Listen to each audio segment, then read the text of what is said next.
අයිබෝවන් සුබ සන්ධ්‍යාවක් මේ සතියන්ත ඉරිදා දවසේ අපේ සූදානම සුපුරුදු විදියටම ඉරිදා සිත්නේ තසපුවෙන් ධර්මයේ මිහිරියාව බෙදා දෙන්න ඔබේ ප්‍රඥාවට තවත් වටිනාකමක් එක් කරන්න අවබෝධය කරා යන ගමනට ශක්තියක් වෙන්න. ඒ ඉරිදා සිත්නේ තසපුවේ ධර්මානුශාසනාව ධර්ම සාකච්ඡාව හරහා අදත් ගෞරව නමස්කාර පූරකව ඉරිදා සිත්නේ තසපුව වෙනුවෙන් ආරාධනා කළා. බෙලිහුල්ලොය සීල සමාහිත ආරණ්‍ය සේනාසන වාසී අභිධර්ම කතිකාචාර්ය ත්‍රිපිටකාචාර්ය ත්‍රිපිටක විශාරද ශාස්ත්‍රපති රාජකීය පඬිත පූජනීය බලංගොඩ රාධ ස්වාමින් වහන්සේට උන්වහන්සේ බොහොම ගෞරවයෙන් අද වැඩසටහන වෙනුවෙන් නමස්කාර පූර්වක චේතනාවෙන් යුක්තව පිළිගනු ලබන අවසර ස්වාමීන් වහන්සේ. අපි අද දවස තුලදී මේ දිගහැරෙන දෙහෝරාව සැබවින්ම ජීවිතයේ අප්‍රමාදී බව සලකුණු කරන අප්‍රමාදයට ඔබව යොමු කරන ඒ ඔස්සේ මේ සසරේ බිය දකින්නට ඒ බිය මුදවා ගන්නට තිබෙන මාර්ගයේ ගමන් කරන්නට ඒ ඔස්සේ සාර්ථක ප්‍රතිඵල අත්කර ගන්නට ලැබිච්ච මනුෂ්‍ය ජීවිතය තුළ උපරිම ඵල නෙලා ගන්නට ලැබෙන අවස්ථාවක් සේ සලකා ධර්මය අහන්නට හැම දිනාටම සතුටු සිතින් ආරාධනා කරමින් ඒ උත්තරීතර වූ ධර්මය දේශනා කරන්නට සිත්නෙත් අසපුව තුළ ඔබේ අපේ සිත් ධර්මයෙන් පුරවාලන්නට පාද නමස්කාර පූරක චේතනාවෙන් යුක්තව ආරාධනා කරනවා පූජනීය වන්දනීය බලංගොඩ රාධ ස්වාමීන් වහන්සේට. අවසරයි ස්වාමීන් වහන්සේ.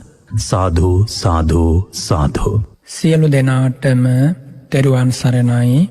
අද සිත්නෙත් අසපුවෙන් ඔබට මේ උතුම් ධර්ම දානය ලබා දෙන්නේ විදේශගතව ජීවත් වන මිත්‍රානන්ද මහත්මා චම්පා මහත්මිය ඇතුළු දූ දරු පිරිස. ද අල්විස් පවුලේ සියලු දෙනාම මේ උතුම් ධර්ම දානය සඳහා සම්බන්ධ වෙනවා. අරමුණ හැටියට සඳහන් කරන්නේ මිත්‍රානන්ද මහත්මහා චම්පා මහත්මිය දූ දරුවන් සහ ද අල්විස් පවුලේ නමින් මිය පරලොව ගිය දෙමව්පියන් ඇතුළු සියලු සංසාරගත ඥාතීන්ට පින්පෙත් අනුමෝදන් කරන්න. සුජීවත්ව වාසය කරන සියලු දෙනාට ධර්ම ශ්‍රවණය කරන සියලු දෙනාට ලක්වාසී ලෝවාසී සියලු දෙනාට උතුම් ධර්මාවබෝධය පිණිසම මේ උතුම් ධර්ම දානය වේවා කියන ප්‍රාර්ථනාවයි ඔවුන් මේ උත්තම ධර්ම දානය ලබා දීලා බලාපොරොත්තු වෙන්නේ. දැන් අපි සියලු දෙනාම දේවාරාධනාව සිද්ධ කරලා මේ උතුම් ශ්‍රී සද්ධර්මය ශ්‍රවණය කරන්නට සූදානම් වෙමු.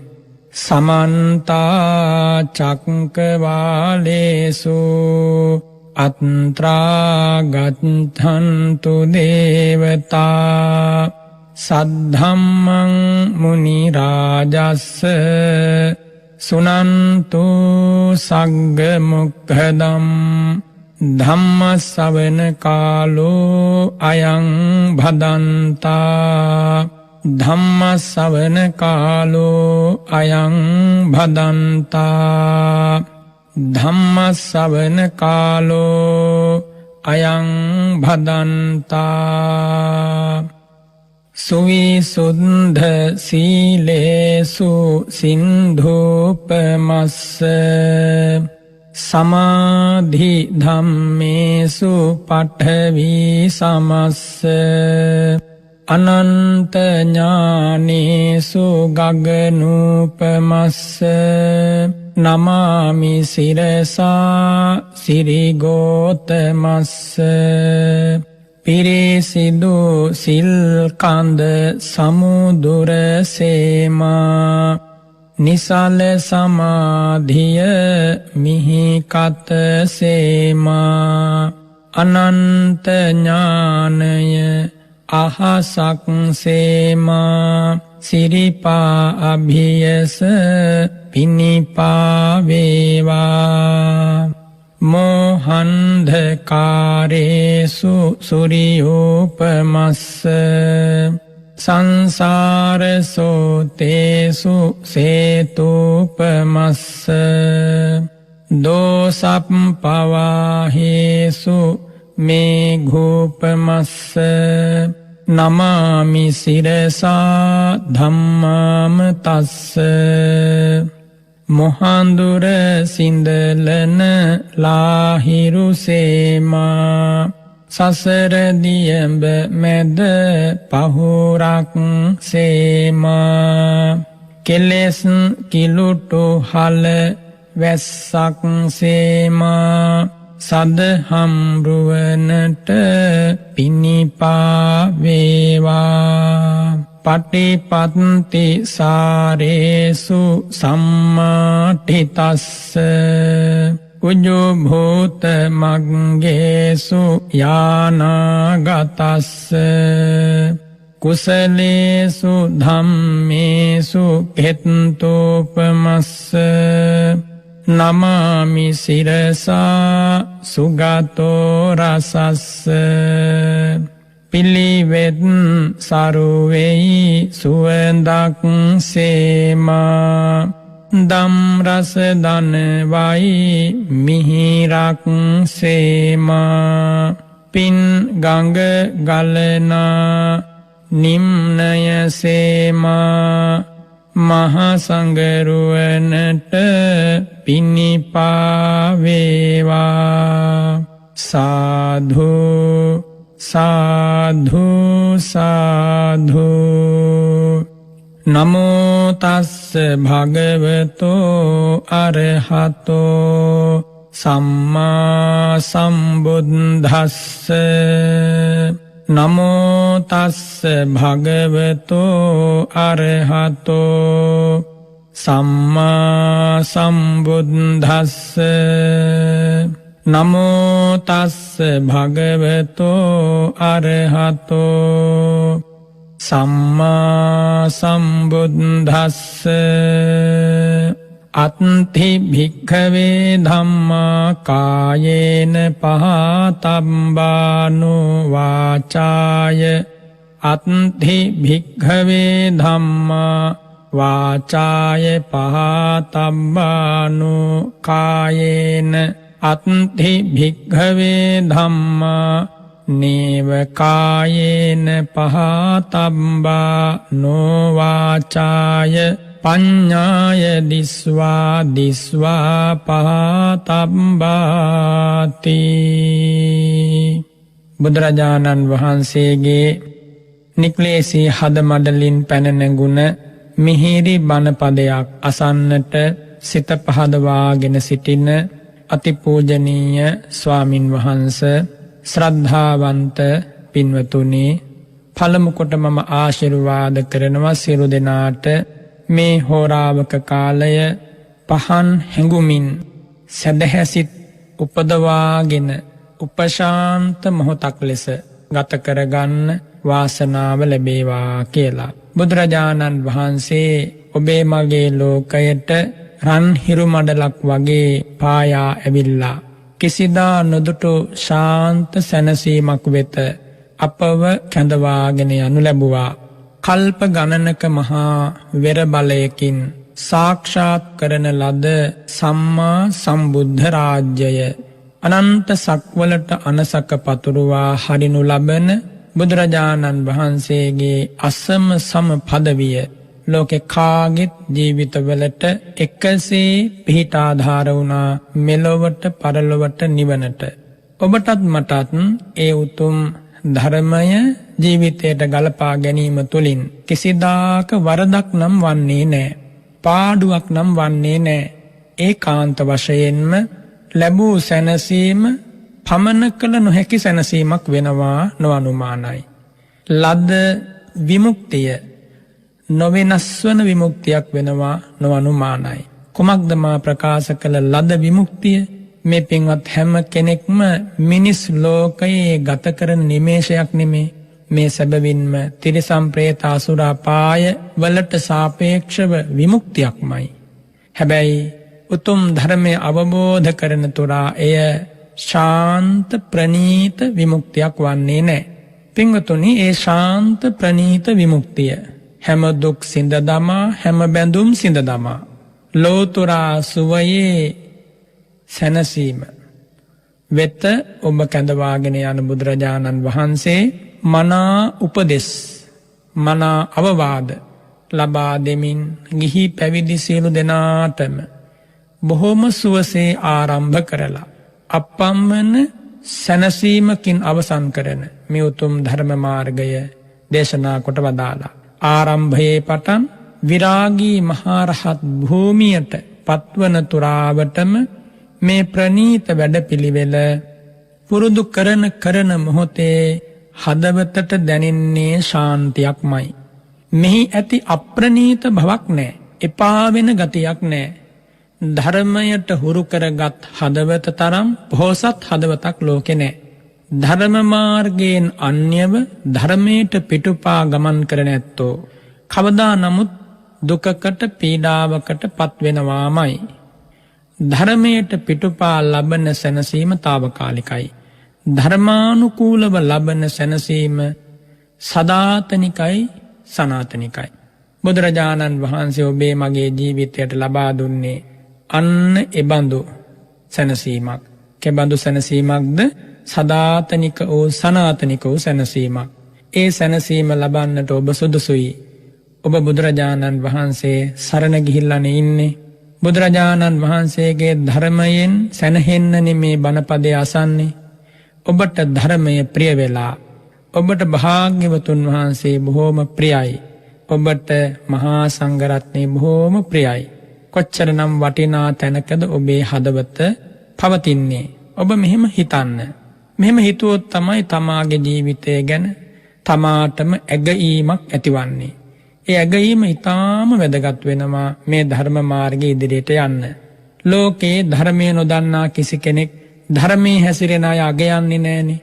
ධර්මයේ නොදන්නා පුරුදු නොකරන අයනේ ලෝකේ අතිබහුතරයක් වෙසෙන්නේ. එවන් සමාජයක ධර්මකාමී දහම් රසය හඳුන්වන ඇත්තෝ අගය කරන්නේ නෑ. නමුත් ඔබ ඔබේ ජීවිතය දිහා බලන්න. ඔබට මහා පුදුම සතුටක් දැනේවි. කොපමණ තරම් ඉහළට ආපු කෙනෙක්ද ඔබ මේ සසර ගමනේ. මිනිස් ලෝකෙට ඇවිල්ලා තථාගත ධර්මය ඇසෙනවා. කල්යාණ මිත්‍ර සම්පත්තිය මුණ ගැසිලා හොඳ නරක කර්මයේ ඵලය වැටහෙනවා. මේ උතුම් බණපදය පවා ඔබට හොඳට තේරෙනවා. මේ සියල්ලම මේ උතුම් ධර්ම මාර්ගයෙන් ඔබට ලැබිච්ච අමූල්‍ය දායාදයන්. එනිසා පින්වතුනි ඔබ හොඳට මෙනෙහි කරන්න ඔබේ ජීවිතේ වටිනාකම් පිළිබඳව. එහෙම වුණොත් තමයි පසුතැවීමක් ඇති කරගන්නේ නැතිව ඊළඟ මොහොතේදී කොහොමද වඩාත් හොඳින් සිත කය වචනය මේ ධර්මයට අනුව හසුරුවා ගන්න කියන මේ හැඟීම ඇතිවන්නේ.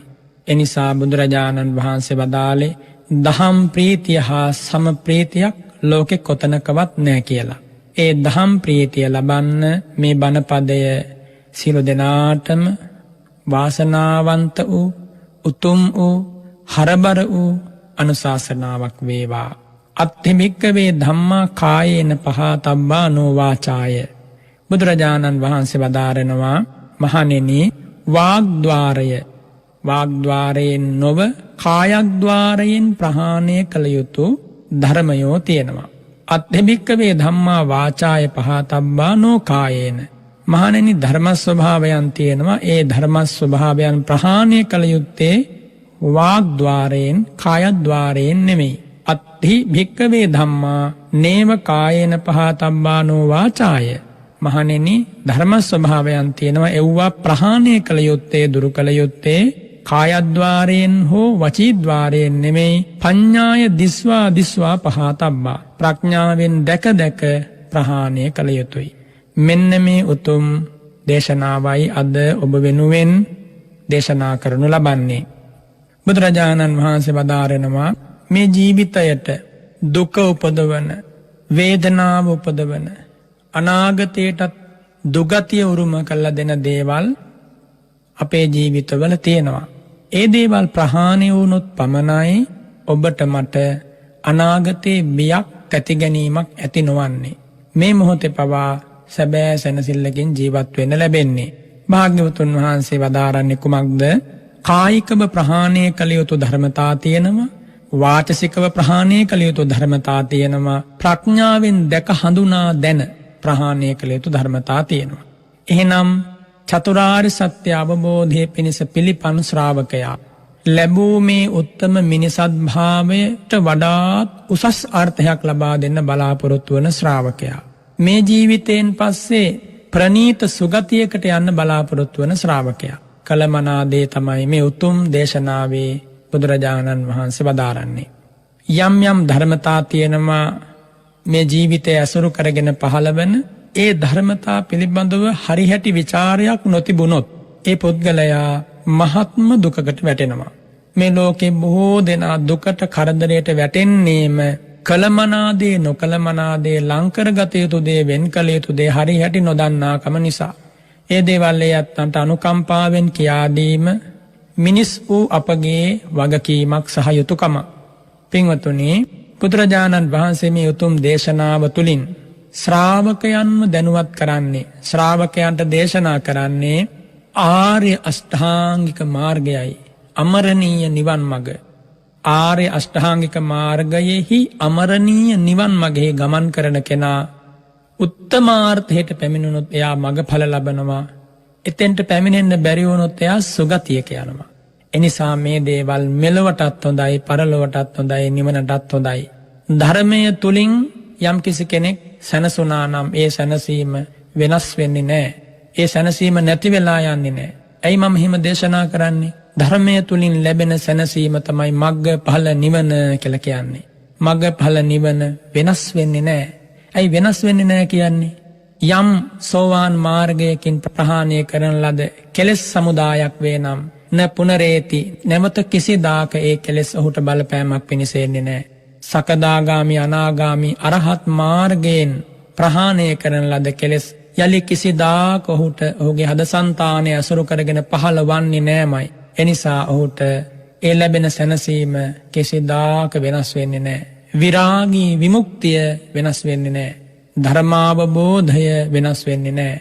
උත්තම නිවනෙන් නිවී සැනසීම වෙනස් වෙන්නේ නෑ. එනිසා ඔබ වෙනස් වෙන දේවල් වලින් නොවෙනස් වෙන සැනසීමකට කැඳවාගෙන යනු ලබන මේ උදාරතර ධර්මය වඩාත් හොඳින් මොහොතින් මොහොත ජීවිතයට ගලපා ගන්න බලන්න. කතමේච භික්කවේ ධම්මා කායේන පහතබ්බා නොවාචාය. කායිකව ප්‍රහාණය කළ යුතු, වාචසිකව ප්‍රහාණය නොකළ යුතු ධර්මයෝ තියෙනවා. ඒ මොනවාද?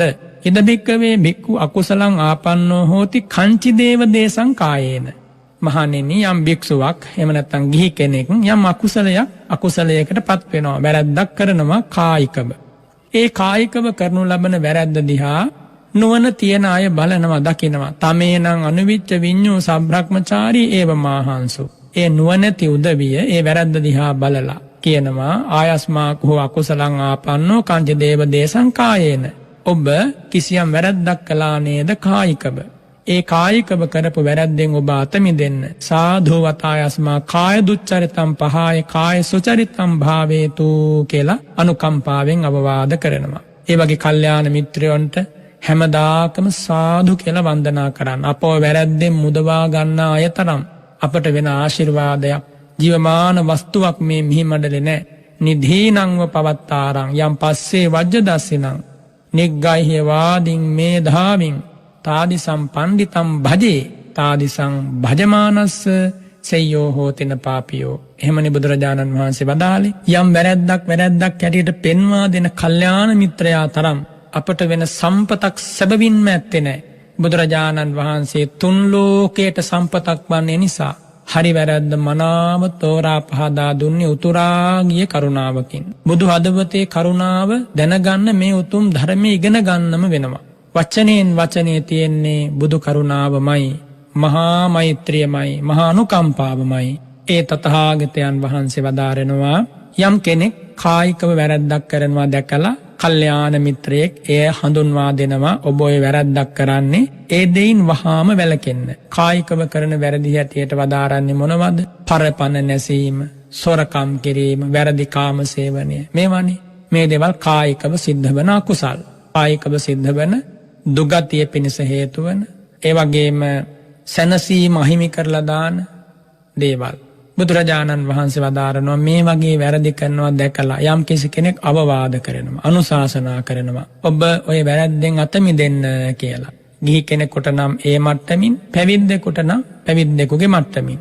පැවිද්දෙක් කරන කායික වැරදි හැටියට ගත්තොතින් සිද්ධ වන දේවල් තියෙනවනේ. කායිකව සිද්ධ වන ආපත්, ගරු ආපත්‍ය තියෙනවා, ලහු ආපත්‍ය තියෙනවා, කායිකව සිද්ධ වන.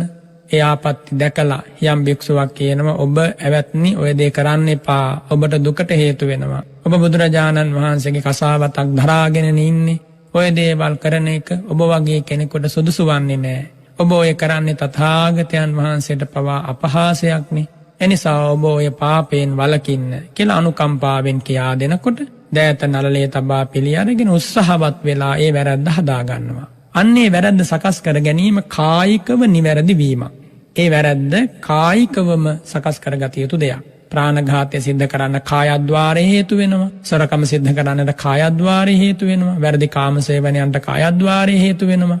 ඉතින් ගිහි ඇත්තෙක් මේ වගේ දේවල් සිද්ධ වෙද්දී ඒ වාගෙන් වෙන්වීම ඒ විදිහටම සිද්ධ කළ යුත්තේ කායද්්වාරයෙන්මයි. ඒවා නොකර සිටීමමයි කායද්්වාරය තුලින් අකුසලයෙන් වැළකීම කියලා කියන්නේ.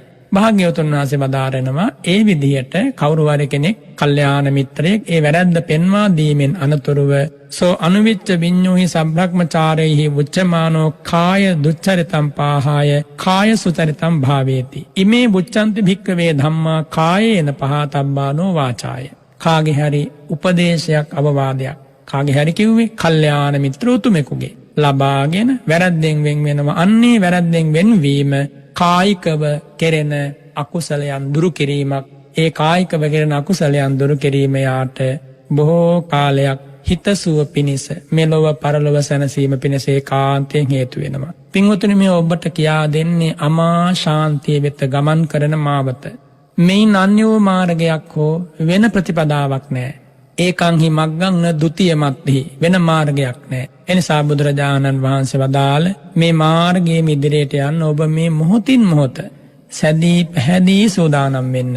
ඊළඟට වදාරනවා භාග්‍යවතුන් වහන්සේ කතමේච භික්ඛවේ ධම්මා වාචාය පහතබ්බානෝ කායේන වචනෙන් ප්‍රහාණය කළ යුතු අකුසල් දහම් තියෙනවා.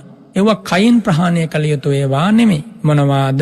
ඉද භික්ඛවේ භික්ඛු අකුසලං ආපන්නෝ හෝති කංච දේව දේසං වාචාය. මහණෙනි යම් භික්ෂුවක් වෙන්න පුළුවන්, ගිහි කෙනෙක් වෙන්න පුළුවන්, වචනයෙන් සිද්ධ වෙන වැරද්දක් එයා කරනවා. මොනවද වචනයෙන් සිද්ධ වෙන වැරදි? ඔබ දන්නවනේ. බොරු කියන එක, කේලාම් කියන එක, පරුස වචන කියන එක, හිස් වචන කතා කරන එක, වාචසික අකුසල් 4ක්නේ. මේ වාචසික අකුසල ධර්මයන් සිද්ධ කරනවා දැකලා, බොරු කියනවා දැකලා ඔබට කියනවා කවුරු හරි කල්යාණ මිත්‍රයෙක් ඔබ බොරු කියන්න එපා, ඔබ මුසා ප්‍රකාශ කරනවා, ඒක ඔබ වගේ කෙනෙකුට ගැලපෙන්නේ නැහැ. ධර්මාවබෝධය පිණිස කටයුතු කරන කෙනෙක් මුසාවෙන් වෙන් විය යුතුමයි. මුසාව නම් වූ අකුසලයේ සිද්ධ වෙනවා නම් යම් කෙනෙකුගේ ජීවිතේ එයාට කරන්න බැරි පාපයක් නැහැ කියලයි බුදුරජාණන් වහන්සේ වදාළේ. ඒකං ධම්මං අතීතස්ස මුසාවාදිස්ස ජන්තුනෝ විතින්න පරලෝකස්ස නත්ති පාපං අකාරියං. එනිසා සත්‍යාවබෝධය පිණිස පිළිපදින ශ්‍රාවකයා බොරුවෙන් වෙන් විය යුතුයි, කේලමින් වෙන් විය යුතුයි, පරුස වචනෙන් වෙන් විය යුතුයි, හිස් වචනෙන් වෙන් විය යුතුයි. යමෙක් මෙබඳු වැරදි සිද්ධ කරනවා දැකලා කල්යාණ මිත්‍රයෙක් කරුණාවෙන් කියලා දුන්නොත්, ස්වාමින් වහන්සේ කෙනෙකුට නම් වැඩිහිටි ස්වාමින් වහන්සේ කෙනෙක් කරුණාවෙන් කියලා දෙනවා, ඔබ මේ වැරදි කරනවා, ඔය දේවල් වහාම හදාගත්තේ නැතොත් ඔබට මහා අනතුරක් ඉදිරියේදී තියෙනවා. අනුකම්පාවෙන් කියලා දෙන්නේ, ආදරයෙන් කියලා දෙන්නේ කියලා දෙනකොට පිළිගන්න සූදානම් වෙන්න ඕන. මේ වගේ අවවාද මේ ලෝකේ බුද්ධ ශාසනයකින් ලැබෙනවා මිසක් වෙන කිසිම තැනකින් ලැබෙන්නේ නැහෙනි. ලෝකෙ බොහෝ ඉගැන්වීම් ප්‍රාණඝාතයට ඍජු බොහෝ වක්‍රාකාරයෙන් අනුබල දෙනවා. සොරකමට, වැරදි කාම සේවනයන්ට, මේ කියපෝ වාචසික අකුසල් වලට ඍජුවම හෝ වක්‍රාකාරයෙන් අනුබල දෙනවනේ. ඒව ප්‍රසිද්ධ කාරණානේ. එවන් ලෝකයක තථාගත ධර්මය කියන්නේ දූවිලි ඇවිස්සිච්ච බිමකට මල් වැස්සක් වගේ. ලෝකය මිත්‍යා දෘෂ්ටියෙන් වෙලී ගිහිල්ලා දූවිලි ඇවිස්සිච්ච බිමක් වගේ හරි හැටි පේන්නේ නැහැ. මොනවද මේ භූමියේ තියෙන වස්තුන් කියලා. බුදුරජාණන් වහන්සේගේ ශ්‍රී සද්ධර්මයේ නම් වූ මල් වරුසාව වැටෙනකොට ඒ දූවිලි ඔක්කොම සංසිඳෙනවා, සමනය වෙනවා, හාත්පස පේන්න ගන්නවා. මල් වරුසාවක් සදිසිව ඇදහැළුණ තථාගත ධර්ම ධාරාවෙන් ඔබේ හදවත සුවපත් කරගන්න. මේවා ඇහෙද්දී ඔබ ඔබේ ජීවිතයට ආදරය කරන්න. ඔබේ ජීවිතයට ඔබ ආදරය කරන්නේ නැත්නම් ලෝකෙ කිසි කෙනෙකුට ඔබ ආදරයක්, මෛත්‍රියක් දක්වනවා කියන එක පිළිගන්න බෑ. අත්තානං චේපියං ජඤ්ඤා නනම් පාපේන සංයුජේ. තමන්ට තමන් ආදරේ නම් පළමු කොට ඔබ මේ කායික වාචසික අකුසලයන්ගෙන් අත මිදෙන්න. මේ දේවල් ඔබට නැවත නැවත ප්‍රකාශ කරනු ලබන්නේ වෙන කිසිවක් නිසා නෙමෙයි. සසර මහා දුකක බිහිසුණු විපාකය අනන්ත කාලයක් විඳලා තෙහෙට්ටුවෙන් මහා පිපාසයෙන් දුර මරු කතරක ඇවිදගෙන ඇවිල්ලා යාන්තම් තුරු සෙවනකට ආව වගේ මේ මිනිස් ජීවිතය. හැබැයි අවසන් වුණේ නෑ. බුදුරජාණන් වහන්සේගේ ධර්මය දැන් ලැබෙනවා. මේ දහමෙන් ඔබේ හදවත සම්පහන්සනය කරගෙන මේ වැරදි වලින් අංශු මාත්‍රයක්වත් තබා ගන්නේ නැතුව ප්‍රහාණය කරන්න පුළුවන් නම් මේ ජීවිතේ, ඒ පැවිදි ජීවිතය අහෝ මොනතරම්නම් ශාන්තද සුන්දරද. ඒ ගිහි ජීවිතය මොනතරම්නම් වටිනවද. එවන් මනුස්ස ජීවිතයක් ලෝකේ පරම පූජනීයයි. එනිසා මේ දේවල් ඔබේ සැනසීම වෙනුවෙන් ඔබ පෙර කළ පිනකට ඔබේ කන් දෙකෙන් ඇහෙන්නේ. එනිසා මේ බණපදය ඔබ වෙනුවෙන්මයි බුදුරජාණන් වහන්සේ වදාළේ. භාග්‍යවතුන් වහන්සේ වදාරනවා මේ උත්තම දේශනාව තුළ වාචසිකව සිද්ධවන්නා වූ වැරදි දෙස බලලා යම් කල්යාණ මිත්‍රයෙක් අපට තෝරා පහදා දෙනවා ඔය දේවල් කරන්න එපා කියලා. පින්වතුනි, අතිපූජනීය ස්වාමින් වහන්සේ අපට සිටින පරම කල්යාණ මිත්‍රයා භාග්‍යවතුන් වහන්සේනි. ඒ භාග්‍යවතුන් වහන්සේ මේ දේවල් දේශනා කරානේ අකුරක්වත් අඩු නොවන ආකාරයෙන්. එනිසා අපි හැමෝම මේ භාග්‍යවතුන් වහන්සේට අපම්මන සෙනෙහසක් ආදරයක් දක්වන්නට ඕන. භාග්‍යවතුන් වහන්සේගේ උදාර උතුම් ගුණ මිහිර සිහි නොවන යම් මොහොතක් වේනම් ජීවිතේ ඒක අවාසනාවන්ත මොහොතක් ලෙස සලකන්න. බුදුරජාණන් වහන්සේ ගැන සිහිවෙන සෑම නිමේෂයක්ම අතිශයින් වාසනාවන්ත මංගල මුහුර්තයක් ලෙස සලකන්න. ඔබ ඉදිරියට ගමන් කරනකොට ඔබ මවා බලන්න ඉදිරියෙන් බුදුරජාණන් වහන්සේ සක්මන් කරන හැටි. ඔබ වටපිට බලනකොට බලන්නේ භාග්‍යවතුන් වහන්සේ ගහක් යටට වෙලා බද්ධ පරයන්කයක් බැඳගෙන රැස් විහිදෙන ශරීරයෙන් නිහඬ සාන්ත සමාධියෙන් වැඩ සිටින හැටි. ඔබ බලන්නේ භාග්‍යවතුන් වහන්සේ දන් වළඳන ආකාරය. ඔබ බලන්න භාග්‍යවතුන් වහන්සේ ශ්‍රී සද්ධර්මයේ දේශනා කරන ආකාරය. ඔබ බලන්නේ බුදුරජාණන් වහන්සේ ගම් නියම් ගම් දනව් සැරිසරා උපශාන්ත මහරහත් උතුමු පිරිවරාගෙන වඩින හැටි. නින්දාවෙන් ප්‍රශංසාවෙන් අමුතු සැලවීමක් නෑ. සැපයේදී දුකේදී අමුතු වෙනස් වීමක් නෑ. ලාභයේදී අලාභයේදී අමුතු කම්පනයක් නෑ.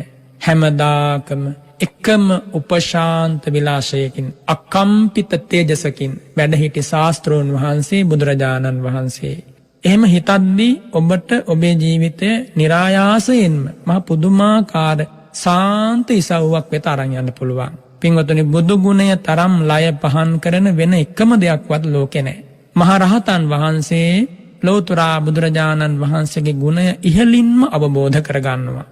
අනාගාමී උතුමන් වහන්සේ, සකදාගාමී උතුමන් වහන්සේ, සෝතාපන්න උතුමන් වහන්සේලාට බුදු ගුණ ඉහළින්ම වැටහෙනවා. එනිසා ඒ බුදුරජාණන් වහන්සේගේ අනන්ත ගුණය ඔබත් ඔබේ ජීවිතයම් පමණකින් හෝ අවබෝධ කර ගැනීම පිණිස වෙහෙසෙන්න, උත්සාහවත් වෙන්න. බුදු ගුණ හඳුනන හදවත පොහොසත් හදවතක්.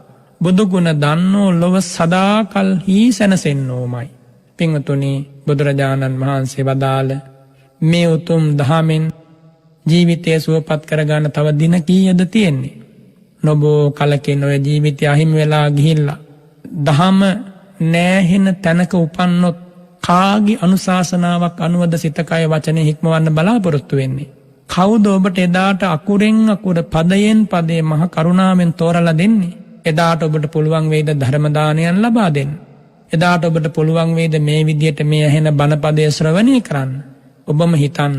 බුදුරජාණන් වහන්සේ කියලා දුන්න හිතන විදිය දේශනා කළා. ඊට අනුව ඔබ හිතලා ඔබේ ජීවිතය සකස් කරගන්න. හොඳට බලන්න. ගත කළා වගේ නෙමෙයි, ඊ타ත්ම සීමිත කාලයේ තව ගත කරන්න තියෙන මනුස්ස ලෝකේ. මේ බණපදය ඇහෙන අවුරුදු 10ක පුංචි පුතෙක් පුංචි දුවෙක් ඉන්නවා නම් හිතන්න ඕන, ඉදිරි දස වර්ෂය මට ඉදිරි තවත් දස වර්ෂයක් ගත කරගන්න ලැබෙයිද, ජීවත් වෙන්න ලැබෙයිද කියන්න බෑ. අවුරුදු 20ක කෙනෙක් නම් කල්පනා කරන්න. දැන් අවුරුදු 20ක් ගත කළා, තවත් අවුරුදු 20ක් මට ජීවත් වෙන්න ලැබෙයිද කියන්න බෑ. අවුරුදු 30ක කෙනෙක් නම් කල්පනා කරන්න. දැන් අවුරුදු මම 30ක් ජීවත් වුණා, තව අවුරුදු 30ක් නම් කිසිසේත්ම මට ජීවත් වෙන්න ලැබෙයිද කියන්න බෑ. මේ විදිහට තමන්ගේ ජීවිතය ගැන හොඳට බලන්න. අල්ප වූ ස්වල්ප වූ නොතිර වූ ජීවිතයක් ලබාගෙන මහා කාලයක් වගේ හිතලා, නොමැරෙන අය වගේ හිතලා, කිසිදා නොදිරන අය වගේ හිතලා ඔබ කටයුතු කරනවා නම් ඒක මහා අන්ධකාරයක්. එනිසා පින්වතුනි අදම මෙකී ආකාරයෙන් සිත කය වචනය හසුරුවා ගන්න බලන්න. බුදුරජාණන් වහන්සේ වදාරනවා මහණෙනි කායිකව ප්‍රහාණය කළ යුතු අකුසල් දහම් කායිකවමයි ප්‍රහාණය කළ යුත්තේ වාචසිකව නෙමෙයි. වාචසිකව ප්‍රහාණය කළ යුතු අකුසලයන් වාචසිකවමයි ප්‍රහාණය කළ යුත්තේ කායිකව නෙමෙයි. වාචසිකව ප්‍රහාණය කළ යුතු අකුසල් දහම් 4ක් වාචසිකව ප්‍රහාණය වුණොත් එයාගේ වචනය ශාන්ත වෙනවා, උපශාන්ත වෙනවා, සංවර වෙනවා. එයා කතා කරන්නේ සත්‍ය වචනමයි. එයා කතා කරන්නේ අන් අය බිඳුවන වචන නෙමෙයි, අන් අය සමගි කරවන වචන. එයා කතා කරන්නේ දෙතිස් කතා නෙමෙයි, දස කතා. එයාගේ ජීවිතේ එයාගේ වචනය බොහෝ කාලයක් රාව ප්‍රතිරාව දෙන වචන බවට පත් වෙනවා. බලන්න බුදුරජාණන් වහන්සේගේ සුවඳ හමන මුවමඩලින් පිට වෙච්ච මේ වචන අපි අද කොච්චරනම් ගෞරවයෙන් නැවත නැවත දේශනා කරනවද? නැවත නැවත අහනවද? නැවත නැවත මෙව අනුස්මරණය කරනවද? හැබැයි ඒ කාලේ හිටපු කාමයන්ගෙන් උමතු වෙච්ච අය කතා කරපු එකම වචනයක්වත් අපි සිහි කරන්නේ නැහනේ. ඒ කාලේ හිටපු උදවිය නොයේ ගීත කියන්නේ නැති, නර්තන දක්වන්නේ නැති, අල්ලාප සල්ලාප කතා කරන්නේ නැති, උසුළු විසුළු කතා කරන්නේ නැති, දෙතිස් කතා ඕන තරම් කතා කරන්නේ නැති. ඒකම දෙයක්වත් අපි සිහි කරන්නේ නැහනේ. ඒවා සැබවින්ම පළක් ඇති දේවල් නොවන නිසා ඒවා සිහි කිරීමෙන් ලැබෙන සැනසීමක් නැහැ. හැබැයි මේ උත්තම බුද්ධ වචන ගෞරවයෙන් එක්ක බුද්ධ වචනයක් ලෝතුරා බුදුරජාණන් වහන්සේ නමක් පා සමකොට සලකන්නේයි. මේ වගේ තියෙන්නේ සත්‍යමයි. මේ වගේ තියෙන්නේ පරම සත්‍යමයි. මේ වගේ ලබා දෙන්නේ ලෝකයකට සැනසීමක්මයි. ජන සමාජයක් සුවපත් කරනවා. රට රාජ්‍යයන් සුවපත් කරනවා. ලෝකයන් සුවපත් කරනවා. සක්වල සුවපත් කරනවා. අනන්ත සක්වල සුවපත් කරනවා. එනිසා බුදුරජාණන් වහන්සේ වදාරනවා කායිකව ප්‍රහාණය කළ යුතු දේ ප්‍රහාණය කළහම, වාචසිකව ප්‍රහාණය කළ යුතු දේ ප්‍රහාණය කළහම එයා කායිකවත් සංවර වෙනවා, වාචසිකවත් සංවර වෙනවා. මොන තරම් ලස්සන චරිතද මේ ලෝකෙට බිහි කරන්නේ. බුදුරජාණන් වහන්සේ සුපිපි සුවඳ මල්ගොමුවක් සේම රමණීය වූ ආහ්ලාද ජනක පාරිශුද්ධ චරිතයන් මේ ලෝකයට මේ මිහි මඩලට දායාද කරන්නේ භාග්‍යවත් අරහත් බුදුරජාණන් වහන්සේ.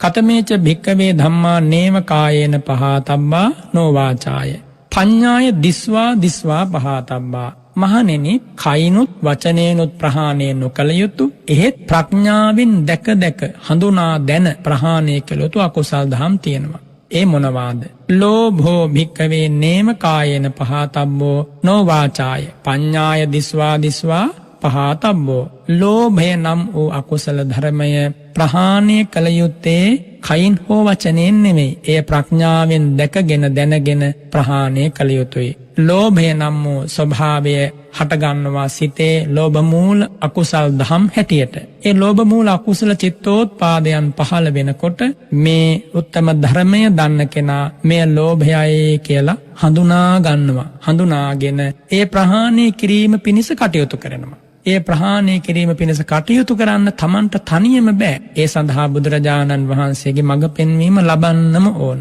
ලෝභය දුරුවන විදිහට නිර්ලෝභීව හිතන්න පුරුදු වෙන්නට ඕන. ලෝභය ප්‍රහාණය වන ආකාරයෙන් සිත හුරු කරන්නට ඕන.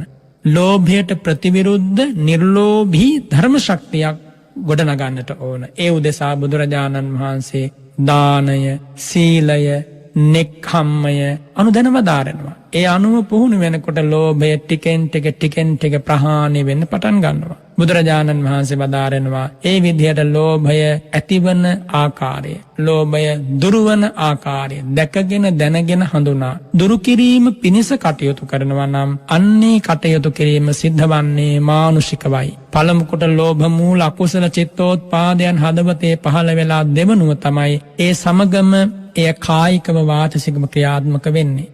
එනිසා මේ මානසික සංවරය ඇති කරගත්තොත් සැබවින්ම මේ භාවනාව ලෝභය දුරු කිරීම පිණිස ගනු ලබන උත්සාහය කුමක්ද? කාය භාවනාවක් වෙනවා, චිත්ත භාවනාවක් වෙනවා. ද්වේෂය දුරු කිරීම පිණිස ගනු ලබන උත්සාහය සැබවින්ම භාවනාවක්. එනිසා මේ බුද්ධ ශාසනය තුල තියෙන සෑම කටයුත්තක්ම භාවනාවෙන් අන්‍ය වූ දෙයක් නෙමෙයි. මේ සමස්තයම ආර්ය අෂ්ටාංගික මාර්ගය තුල පුද්ගලයෙකුගේ හැසිරීම් රටා හැටියට දේශනා කරන්න පුළුවන්. ඊළඟට භාග්‍යවතුන් වහන්සේ වදාරනවා මෝහය කියන්නේ මානසිකව හටගන්නා අකුසල ධර්මයක්. මේ මෝහය දැනගෙන දැකගෙන හඳුනා ප්‍රහාණය කිරීම පිණිස කටයුතු කරන්නට ඕන. මෙවා ඉතාමත්ම ක්‍රමානුකූලව බුදුරජාණන් වහන්සේ දේශනා කරනවා. ලෝභය මුල් වෙලා පහළවන චිත්තෝත්පාදයන්, මෝහය මුල් වෙලා පහළවන චිත්තෝත්පාදයන්, ලෝභය හා සමගාමීව පහළවන මෝහය, මෝහය හා සමගාමීව පහළවන ලෝභය, මෝහයත් සමග පහළවන ද්වේෂය, ද්වේෂයත් සමග පහළවන මෝහය, මේ මෝහයෙන් ලෝභයට ද්වේෂයට ලබා දෙනු ලබන අනුබලය, මේ විදිහට මේ අකුසල් දහම් අතර පුදුම අන්තර් සම්බන්ධයක් තියෙනවා. ඒ අන්තර් සම්බන්ධය කැඩිලා බිඳිලා ඉහිරිලා යන විදිහට හිතන්න පුළුවන් වුණොත් අන්න යා අකුසල ජය ගැනීම පිණිස කුසල භාවනාවක් සිද්ධ කරන ශ්‍රාවකයෙක්. ඊළඟට භාග්‍යවතුන් වහන්සේ වදාරනවා ක්‍රෝධය කියන්නේ එබඳු වූම අකුසල ධර්මයක්. එය දැනගෙන දැකගෙන ප්‍රඥාවෙන් දැක දැක ප්‍රහාණය කරන්නට ඕන. ඊළඟට උපනාහය කියන්නේ බද්ධ වෛරය හිතේ ඇති වෙනවා. තමනුත් අනුනුත් දෙපිරිසම පිච්චිලා යනවා, නැසී වෙනසී යනවා. එනිසා උපනාහය කියන කාරණය දුකකට හේතුවක් කියලා දැක දැක ප්‍රඥාවෙන් හඳුනා ප්‍රහාණය කළ යුතුයි. ඊළඟට මක්ඛ කියලා කියන්නේ ගුණ මකු බව. ගුණ මකු බව හිතක ඇති වුණාම එයා කතා කරන වචන වලින් ගුණවතුන්ගේ ගුණ මැකෙනවා. ගුණ මැකෙනවා කියන එකෙන් අදහස් කරන්නේ යත්තන්ගේ ගුණ නැති වෙනවා කියන එක නෙමෙයි. නමුත් ඒ යත්තන්ගේ කීර්ති නාමයට හානි සිද්ධ වෙනවා. එනිසා හොඳට විමසා බලන්න කතා කරන වචන වලින් අන් අයගේ විද්‍යමාන වන ගුණයන් මැකෙනවා නම් එවන් වචන කතා කරන්න එපා. ඒක ඔබට හොඳ නෑ. ඒ වගේම ඔබ කතා කරන වචන වලින් තව කෙනෙකුගේ හිත රිදෙනවා නම් ඒක කරණ සුඛ නැත්නම්, හෘදයාංගම නැත්නම්, ප්‍රේමණීය නැත්නම්, ඒ වචනේ ග්‍රාම්‍ය ස්වභාවයක් උසුලනවා නම්, හීන ස්වභාවයකින් යුක්ත නම් එබඳු වචන කතා කරනවා තියා හිතන්නවත් එපා. ලේසි වන්නේ නෑ අකුසල විපාකයට මුහුණ දෙන්න සිද්ධ වෙච්ච දවසට. සතර අපායේ නිරා දුක කියන්නේ හුදු කතාවක් නෙමෙයි, සත්‍ය වශයෙන්ම විඳින්න සිද්ධ වෙන දෙයක්. මේ මොහොතේ පවා මේ මහා පොළොවේ මැද අවීචි මහා නිරය විතරක් පැසෙන සංඛ්‍යාව ගණන පතහකින් කිව නොහැකි. දිනකට අවීචි මහා නිරයට වැටෙන සංඛ්‍යාව වචනය වර්ධවාගෙන සංඛ්‍යා පතහකින් කිව නොහැකි තරම් බුදුරජාණන් වහන්සේ මේ හැම දේම කරුණාවෙන් තෝරලා දීලා තියෙනවා. ඔබ බුදුරජාණන් වහන්සේගේ ශ්‍රාවකයෙක් ශ්‍රාවිකාවක් හැටියට ඔබේ ජීවිතයට ආදරය කරනවා නම්, ඔබේ ජීවිතයේ සැනසීම බලාපොරොත්තු වෙනවා නම් මේවා හොඳට පිළිපදින්න, ආදරයෙන් පිළිගන්න, සිතේ තබා ගන්න, ඇසුරු කරන අයට කියලා දෙන්න, දහම් සුවඳ ලෝකෙට බෙදා දෙන්න. ඔබ යහපත් ලෙස ජීවත් වෙලා පෙන්වන්න. ලෝකය ඔබ ආදර්ශයක් කර ගනීවි. ඔබ නිසා බොහෝ දෙනෙක් නිවැරදි වේවි. ඔබෙහි නියමුවා වෙන්න බුදුරජාණන් වහන්සේගේ ධර්මයෙන් ලැබූ ආභාෂය ඇති සත්පුරුෂයෙක් වෙන්න ලෝකයට. ලෝකයෙන් එන කෙනෙහෙලිකම් රැවුම් ගැරවුම් මැද නොසෙල්වී සිටින්න ඔවුන්ට මෙත් සිත වඩන්න. කිසිවෙක් හා කිසිම මොහොතක නොගැටී ඉන්න පුළුවන් නම් අන්නේ ශ්‍රාවකයා බුදුරජාණන් වහන්සේගේ ආශ්චර්යමත් ජීවිතයෙන් බොහෝ දේවල් අරගෙන තම ජීවිතය සකස් කරගත්ත කෙනෙක්. බුදුරජාණන් වහන්සේ දෙවි මිනිසුන්ට ශාස්ත්‍රූන් වහන්සේ ලෙස ඉතිහාසගත වෙන්නේ ඒ ඓතිහාසික කාර්ය භාරය එක දශමයක්වත් අඩු නොකර සිද්ධ කරපු නිසාමයි. පින්වතුනි, කායිකව හෝ වාචසිකව හෝ මානසිකව පිළිබිඹුවන අකුසල ධර්මයෝ තෝරා පහදා දෙන්නට නම් ඒ අකුසල් දහම් පිළිබඳ හරිහැටි අවබෝධයක් ඇතිව ඒ අකුසල් දහම් ප්‍රහාණය කරන ක්‍රමෝපාය දැනගෙන, ප්‍රහාණය වන අවස්ථාවන් අවබෝධ කරගෙන, ප්‍රහාණය වීම තුළින් සාක්ෂාත් වන පරමාර්ථය කුමක්ද කියලා දැනගෙන මේ සියල්ලම අවබෝධ කරපු කෙනෙකුට පමණයි මේ විදිහේ දහමක් දේශනා කරන්න පුළුවන් වෙන්නේ. බුදුරජාණන් වහන්සේ ඒ සියල්ල ආකාරයෙන්ම සිද්ධ කරපු නිසායි මේ උතුම් දහම සිංහයෙකුගේ ගර්ජනාවක්සේ ඔබට ඇහෙන්න දේශනා කරන්නේ. ඉතින් භාග්‍යවතුන් වහන්සේ වදාරනවා ලෝභය, මෝහය, ක්‍රෝධය, උපනාහය, මක්ඛ අනුන්ගේ ගුණ මැකීම, පලාස කියන්නේ එකට එක කිරීම. එකට එක කිරීම නම් වූ අකුසල ධර්මයක් හට ගන්නකොට, ද්වේෂ මූල සිත්වල පහළ වෙනකොට බුදුරජාණන් වහන්සේගේ ශ්‍රාවකයා දැක ගන්නවා මේ ස්වභාවය දිනෙන් දින උත්සන්න වුණොත් ඉදිරියේදී මගේ සතිය ගිලිහිලා යනවා, ප්‍රඥාව ගිලිහිලා යනවා. හිතන්න පුළුවන් හැකියාව නැති වෙනවා. මෝහාන්ධකාරයෙන් වැහිලා යනවා. එවිට මගේ ජීවිතේ බොහෝ අකුසල් සිද්ධ වෙන්න පුළුවන් කියලා. මුලින් හටගන්නකොට පාපී විතරක පාපී අකුසල චේතනා එව්ව දෙස හොඳ විපරමින් බලන්න. පින්වතුනි, පළමු කොට ඇතිවන අකුසල චිත්තෝත්පාදයන් සංවර කරගන්න පුළුවන් නම්, නතර කරගන්න පුළුවන් නම්, ඒක දුරදිග යන්නට නොගී හික්මවා ගන්න පුළුවන් නම් ඔබට හරි පහසුයි මේ අකුසලේ ජය ගන්න. රාගයක් වේවා, ද්වේෂයක් වේවා, වෙනයම් පෞකාර හැඟීමක් වේවා, ඊර්ෂ්‍යා සහගත සිතවිල්ලක් වේවා, මුලින් දැනෙන්න හට ගන්නකොට ඒ මොහොතේම උත්සාහවත් වුණොත් නැති කරලා දාන්න. ඒකට ආවඩන් නැතුව ඉන්න. එය වැඩෙන විදියට නොහිතා ඉන්න පුළුවන් නම් හරි පහසුයි අකුසලයේ ජය ගන්න. වැඩෙන්න දීලා බලාගෙන ඉන්න එපා. ඔබේ ශරීර අභ්‍යන්තරයෙන් කුමක් හෝ රෝගයක් තියෙනවා කියලා දැනගත්තොත්, ඔබේ ශරීරයේ ඇතුළතින් කුමක් හෝ රෝග කාරකයක් පැතිර යනවා කියලා දැනගත්තොත් ඔබ මොනතරම් කලබල වෙනවද? වෛද්‍යවරු වෙත යනවා. නොඑක ආකාරයෙන් ඒ වෙනුවෙන් වෙහෙසෙනවා. ධනය වියදම් කරනවා. දුර රට රාජ්‍යන්ට පවා ගමන් කරනවා. වෛද්‍යවරුන් ප්‍රතිකාර සොයාගෙන. ඇයි මේ වැඩුණොතින් දන්නවා මේ කරජකය, මේ රූපකය මුළුමනින්ම ජරා ජීර්ණ වෙලා ව්‍යාධියට පත් වෙලා මැරිලා වැටෙනවා කියලා. ඔබ ඒ තරම් ආදරය කරනවා. මේ ඇහෙන හැම කෙනෙක්ම හොඳට හිතන්න. පුංචි අසමතුලිත බවක් මේ කයේ ඇති වුණොත් ඒ මොහොතේදීම කුමක් හෝ ප්‍රතිකාරයක් කරනවා. ප්‍රමාද වෙන්න තියලා බලාගෙන ඉන්නේ නැහැ. බොහෝ දෙනා ඒ ඉක්මන් වීම සිද්ධ කරනවා.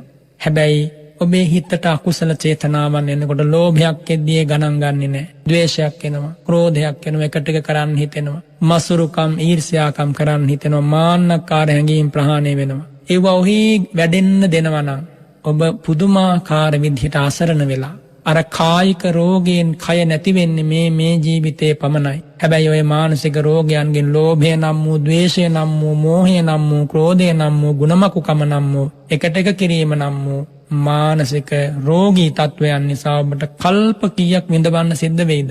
එනිසායි බුදුරජාණන් වහන්සේගේ ශ්‍රාවකයෝ මේ කායික සුව පහසුවට වැඩි තැනක් දුන්නේ නැති ඉතිහාසයේ. ආරම්භක යුගයේ බුදුරජාණන් වහන්සේගේ සිරිපා තබා ගම් නියම් ගම්වලට දම් දෙසමින් වැඩපු කාලේ සසුන්ගත වෙච්ච ස්වාමින් වහන්සේලා කොට්ටේ වෙනුවෙන් පාවිච්චි කරේ රවුමට සකස් කරගන්නා ලද ලී කොටයක්. ඒ ලී කොටේ තමයි ඔළුවට තියලා පොඩි වෙලාවක් සැතපුණේ. ඒ කාලේ තා ඉක්මනින් මාර්ගඵලලාභින් වැඩි වශයෙන් බිහි වුණා බුද්ධ ශාසනයට. පස්සේ කාලේ මේ ලී කොට්ටය නැත්නම් මේ ලී කොටේ වෙනුවට පුළුන් කොට්ටේ ආදේශ වුණා. පුළුන් කොට්ටයක් පාවිච්චි කිරීම අකැප බවක් නෑ බුද්ධ ශාසනයේ හිස තබන්න. නමුත් ලී කොට්ටය පාවිච්චි කිරීම අතහැර දාලා පුළුන් කොට්ටයට පැමිණීම මාර්ග ඵලලාභීන් විශාල වශයෙන් අඩු වෙන්න හේතුවක් වුණා. ඔබ එහෙනම් මේ කාරණයෙන් හිතා ගන්න. ඔබේ ජීවිතේ යම් ගුණධර්ම නොවැඩීමක් තියෙනවා නම් ඒකට හේතු මොනවද කියලා. ලී කොට්ටේ අතහැරලා පුළුන් කොට්ටේ මගඵලලාභීන්ගේ පහළවීම අඩු කරන්නේ, වේගය අඩු කරන්න හේතු වුණා නම් අද වගේ කාලයක මේ තියෙන දේවල් වලට මුසපත් වෙලා කටයුතු කිරීම තුල මොන තරම් අගාධයකට මිනිස් సంతානය ඇද වැටෙනවද? මමිතයටපත් විය යුතු නෑ. දිනෙන් දින උස්සන්න වන දේවල්, අකුසල මූලිකව ඇතිවන දේවල් දෙස ලෝකේ බලද්දී. එනිසා මේවා හොඳට තේරුම් ගන්න. බුදුරජාණන් වහන්සේගේ ධර්මයෙන් හැර රාග ගින්න නිවන්න වෙන සිසිලසක් ලෝකේ නෑ. ක්‍රෝධාග්නිය නිවන්නට වෙන සිසිලසක් ලෝකේ නෑ. මෝහාග්නිය නිවන්නට වෙන සිසිලසක් ලෝකේ නෑ. බුදුරජාණන් වහන්සේ වදාරනවා මච්චරියම් භික්කවේ න කායේන පහතබ්බා නෝ වාචාය පඤ්ඤාය දිස්වා පහතබ්බං. මසුරුකම කියන ස්වභාවය තමන්ගේ දේවල් තව කෙනෙකුට දකින්නවත් දෙන්න කැමති නෑ. එහෙම අය ලෝකේ ඉන්නව බොහෝ සෙයින්. ඒ මසුරුකම කියන එකත් හොඳට දැක ගන්න, දැනගන්න. මෙය දුකටමයි හේතු වෙන්නේ. රැස් කරගෙන තබා ගන්න හැදුවට අරන් යන්න බෑ. එනිසා දානය තුලින් මසුරුකම දිනන්නට ඕන. එහෙම හිතලා දානි පුරුදු කරන කෙනා මසුරුකමින් සිත මුදවා ගන්නවා. බුදුරජාණන් වහන්සේ වදාරනවා පාපිකා භික්කවේ ඉස්සා නේම කායේන පහතබ්බා. පාපී අකුසලයක් නම් වූ ඊර්ෂ්‍යාව කායිකව හෝ වාචසිකව ප්‍රහාණය කළ යුතු තත්වයක් නෙමෙයි. පඤ්ඤාය දිස්වා පහතබ්බා. ප්‍රඥාවෙන් දැක ප්‍රහාණය කරන්නට ඕන. මෙතනදී තේරුම් ගත යුතු විශේෂ කාරණයක් තියෙනවා.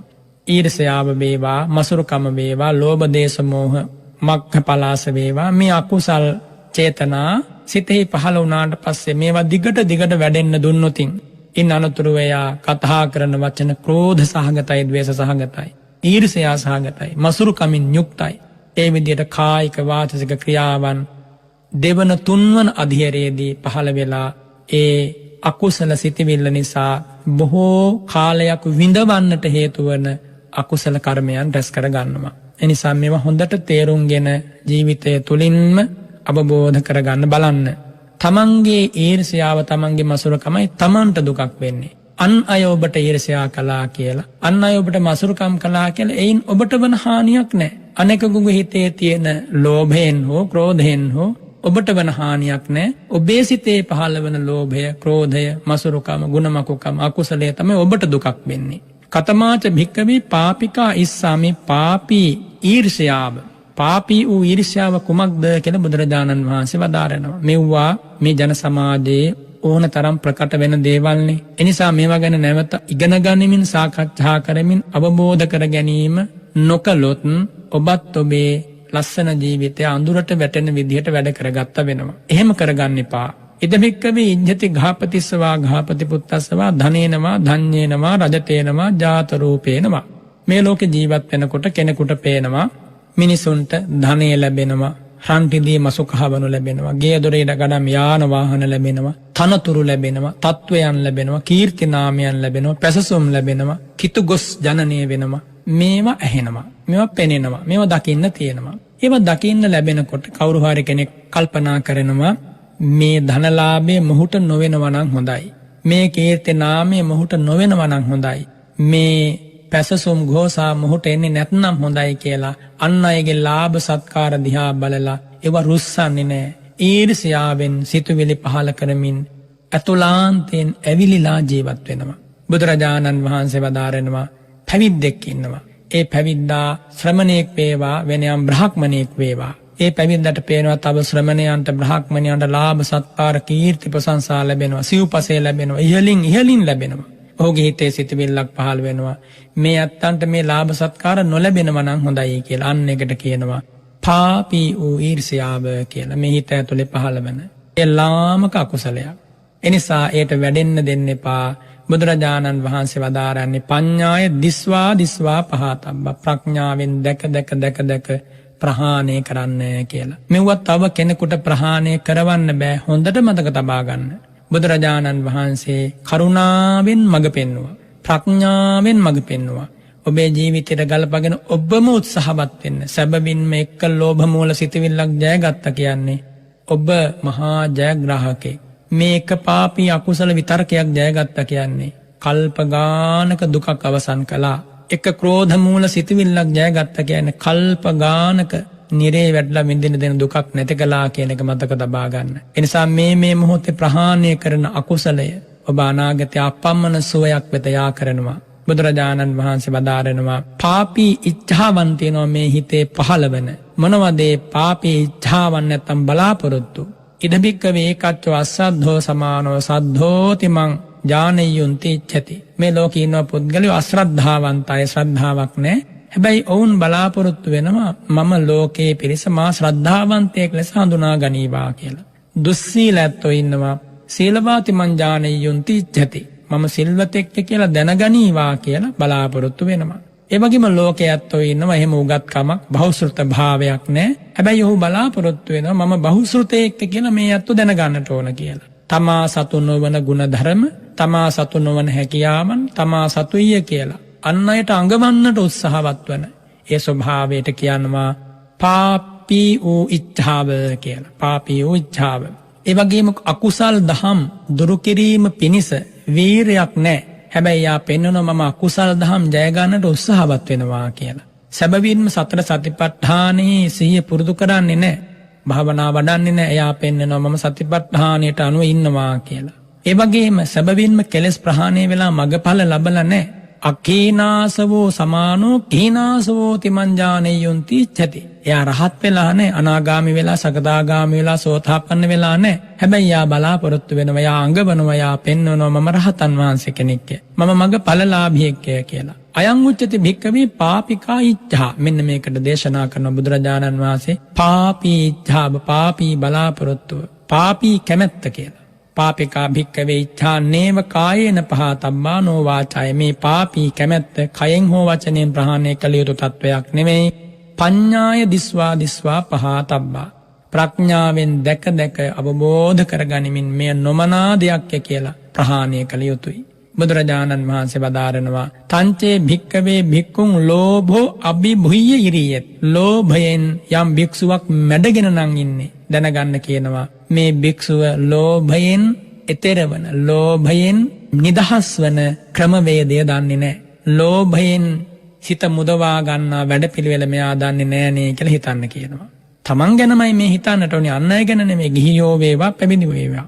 යම් කෙනෙක් ක්‍රෝධයෙන් එකට එක කිරීමෙන් ගුණමකු කමින් මසුරු කමින් ඊර්ෂ්‍යාවෙන් මේ පාපී ධර්ම වලින් මැඩිලා ජීවත් වෙනවා නම් ඒ ඇත්තෝ ඒ අකුසල් දහම් ජය ගන්නා පාර ක්‍රමය මාර්ගය දන්නෙත් නැහැ, ඒවා ප්‍රගුණ කළත් නැහැ. එනිසායි මේ අකුසල් දහම් වලින් නැහැවිලා ජීවත් වෙන්නේ. බුදුරජාණන් වහන්සේ වදාරන යම් කිසි කෙනෙක් ලෝභයට යට වෙන්නේ නැත්නම්, ක්‍රෝධයට යට වෙන්නේ නැත්නම්, මාන්නයට යට වෙන්නේ නැහැ, ඒ වගේ අකුසල් දහම් වලින් අභ්‍යන්තරයට බලපෑම් කරන්න දෙන්නේ නැහැ.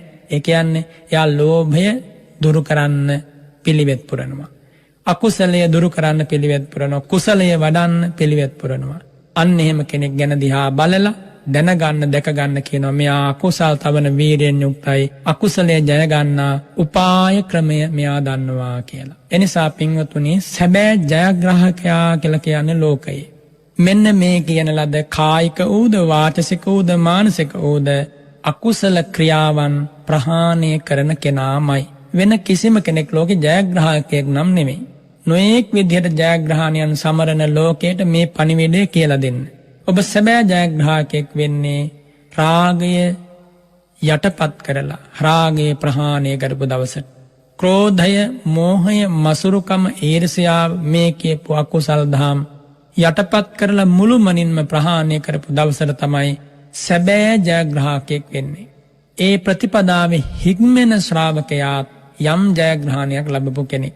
එසේනම් මේ බණපදයේ ඇසෙන ඔබත් මහා ජයග්‍රහණයක් ලැබපු කෙනෙක් මේ වෙනකොට. හැබැයි මේ ජයග්‍රහණය අවජිතං කෛරා, පරාජයක් නම් කරගන්න එපා.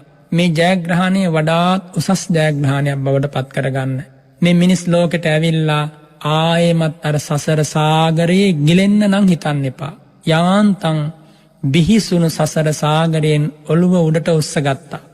දැන් වටපිට බලන්න සූදානම් වෙන්න.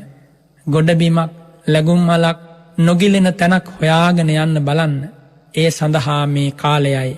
ඒ සඳහායි මේ බණපදය ඔබට ඇසෙන්නේ. අද මේ ධර්ම කතාවෙන් කියා දුන්නේ කායිකව කෙරෙන අකුසල්, ප්‍රාණඝාතය, සොරකම, වැරදි කාමසේවනය, ගිහි කෙනෙක් හා සම්බන්ධව, පැවිදි කෙනෙක් හා සම්බන්ධවත් කායිකව කෙරෙන අකුසල් වේ නම් ඒවා කායිකවම ප්‍රහාණය කරන්නට උත්සාහවත් වෙන්න. වාචසිකව සිද්ධ වන අකුසල් වාචසිකව ප්‍රහාණය කරන්න උත්සාහවත් වෙන්න. ඒ වචන කතා නොකර ඉන්න බලන්න. එබඳු ක්‍රියා නොකර ඉන්න බලන්න. මානසිකව ජයගත යුතු, ප්‍රඥාවෙන් දැක දැක ප්‍රහාණය කළ යුතු ලෝභය, මෝහය, ක්‍රෝධය, මසුරුකම, පලාසය, මේ වගේ අකුසල් දහම්, ඊර්ෂ්‍යාව, මසුරුකම මේවත් දුරු කරන්න ඔබම උත්සාහවත් වෙන්න. මේ උත්සාහය කුමක්ද? සතර සම්‍යක් ප්‍රධාන වීරිය වැඩිමයි.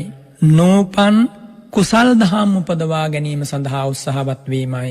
උපන් කුසල් දහම් අභිවර්ධනය සඳහා උත්සාහවත් වීමයි. මේ වෙනකොට උපන් අකුසල් දහම් යටපත් කරලා දුරු කරන්න උත්සාහවත් වීමයි. නූපන් අකුසල් දහම් නූපදවාලීම පිණිසම උත්සාහවත් වීමයි. එනිසා බුදුරජාණන් වහන්සේ මේ උත්තම දේශනාවෙන් වදාළේ ඔබට ඔබේ නිවන් මඟ පිරිසිදු කරගෙන නිවන් මගේ ඉදිරියටම යාම පිණිස වමනා කරන ප්‍රණීත ධර්මපරයායක්. මේ උතුම් දේශනාව කාය සූත්‍රය නමින් සඳහන් වෙනවා අංගුත්තර නිකායේ. ඔබ මේ ධර්මපරයාය නැවත නැවත ජීවිතයට ගලපා ගන්න, එමගින් මෙලොව පරලොව ජය ගන්න, සසරත් ජයගෙන මේ ඉපදෙන මැරෙන සංසාරයෙන් අත මිදෙන්න උත්සාහවත් වෙන්න. මේ ඇසූ දේශනා කළ ධර්මපරයාය ඒ උදෙසාම හේතු වාසනා වේවා කියලා අද මම ඔබ සියලු දෙනාටම ආශිර්වාද කරනවා. සිත්නෙත් අසපුවෙන් මෙකී මිහිරි බණපදය ඔබේ සමන් වෙත යා කරන්නට බර පැන දරන්නේ ද අල්විස් පවුලේ සියලු දෙනා විදේශගතව ජීවත් වන මිත්‍රානන්ද මහත්මයා, චම්පා මහත්මිය, එම දූ දරුවන් ඇතුළු. ඒ අත්තන්ගේ අරමුණ තමයි මිත්‍රානන්ද මහත්මයා, චම්පා මහත්මිය, දූ දරුවන් සහ ද අල්විස් පවුලේ සියලු දෙනාගේ නමින් මිය පරලොව ගිය දෙමව්පියන් ඇතුළු සංසාරගත ඥාතීන්ට පින් අනුමෝදන් කරන්න, සුජීවත්ව වෙසෙන සියලු දෙනාට ආශිර්වාද කරන්න, ඒ වගේම ධර්ම ශ්‍රවණය කර ලක්වැසි ලෝවැසි හැම කෙනෙකුටම උතුම් චතුරාර්ය සත්‍ය අවබෝධ වේවා කියන ප්‍රාර්ථනාව. මේ උත්තම ධර්ම දානයේ එකී සියලු බලාපොරොත්තු ඉෂ්ට කර දෙන බව ඒකාන්ත සත්‍යයක්. ඔබ සතුටු වෙන්න අපි අද ලෝකයකට මේ උතුම් ධර්ම දානය ලබා දුන්නා කියලා. ධර්ම දේශනා කිරීමෙන්, ශ්‍රවණය කිරීමෙන් අප සියලු දෙනා ජනිත කරගත් මේ පින්පෙත් අප සියලු දෙනාගේ නමින් මිය පරලොව ගිය සියලු ඥාතීහු දැක බලා අනුමෝදන් වෙත්වා. සක්දෙව් රජතුමා, සතරවරම් දෙව් රාජවරු ඇතුළු සියලු දෙවියෝ අනුමෝදන් වෙත්වා කියලා පින් අනුමෝදන් කරමු.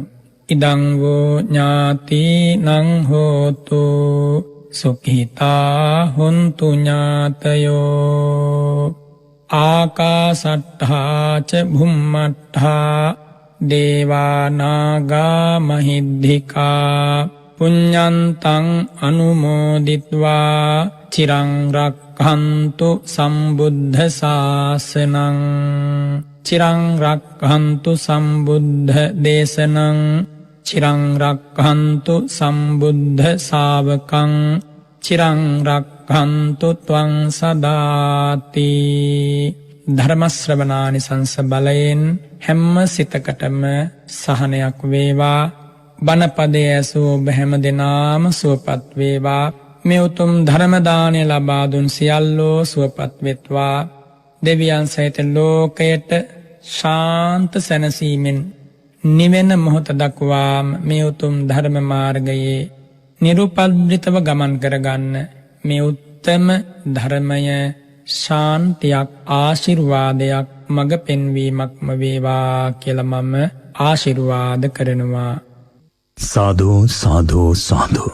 ඒ උතුම් වූ ධර්මානුශාසනාව ඔබව මං හිතන්නේ වහා හිසගිනි ගත්තෙක් ඒ ගිනි නිවන්නට උත්සාහ දරන වාසේ මේ ගොහරු සමාජයේ මේ ඉන්න පීඩා විඳින දුක්ඛිත සසරේ එතර කරන්නට පාදා දුන්නු මාර්ගයක්, ඒ මාර්ගයේ නියැලෙන්නට ඔබ යොමු කරපු දේශනාවක් බව අපි සතුටු සිතින් සිහිපත් කරන්නට ඕන. ඒ දේශනාව ශ්‍රවණය කර අපි ඊළඟට ධර්ම සාකච්ඡාවට යොමු වෙන්නේ. ධර්ම සාකච්ඡාව තුලත් යහපත් වූ ධර්මය ශ්‍රවණය කරන්නට සිත් පහදා රැඳෙන්නට ඔබට ආරාධනා කරනවා.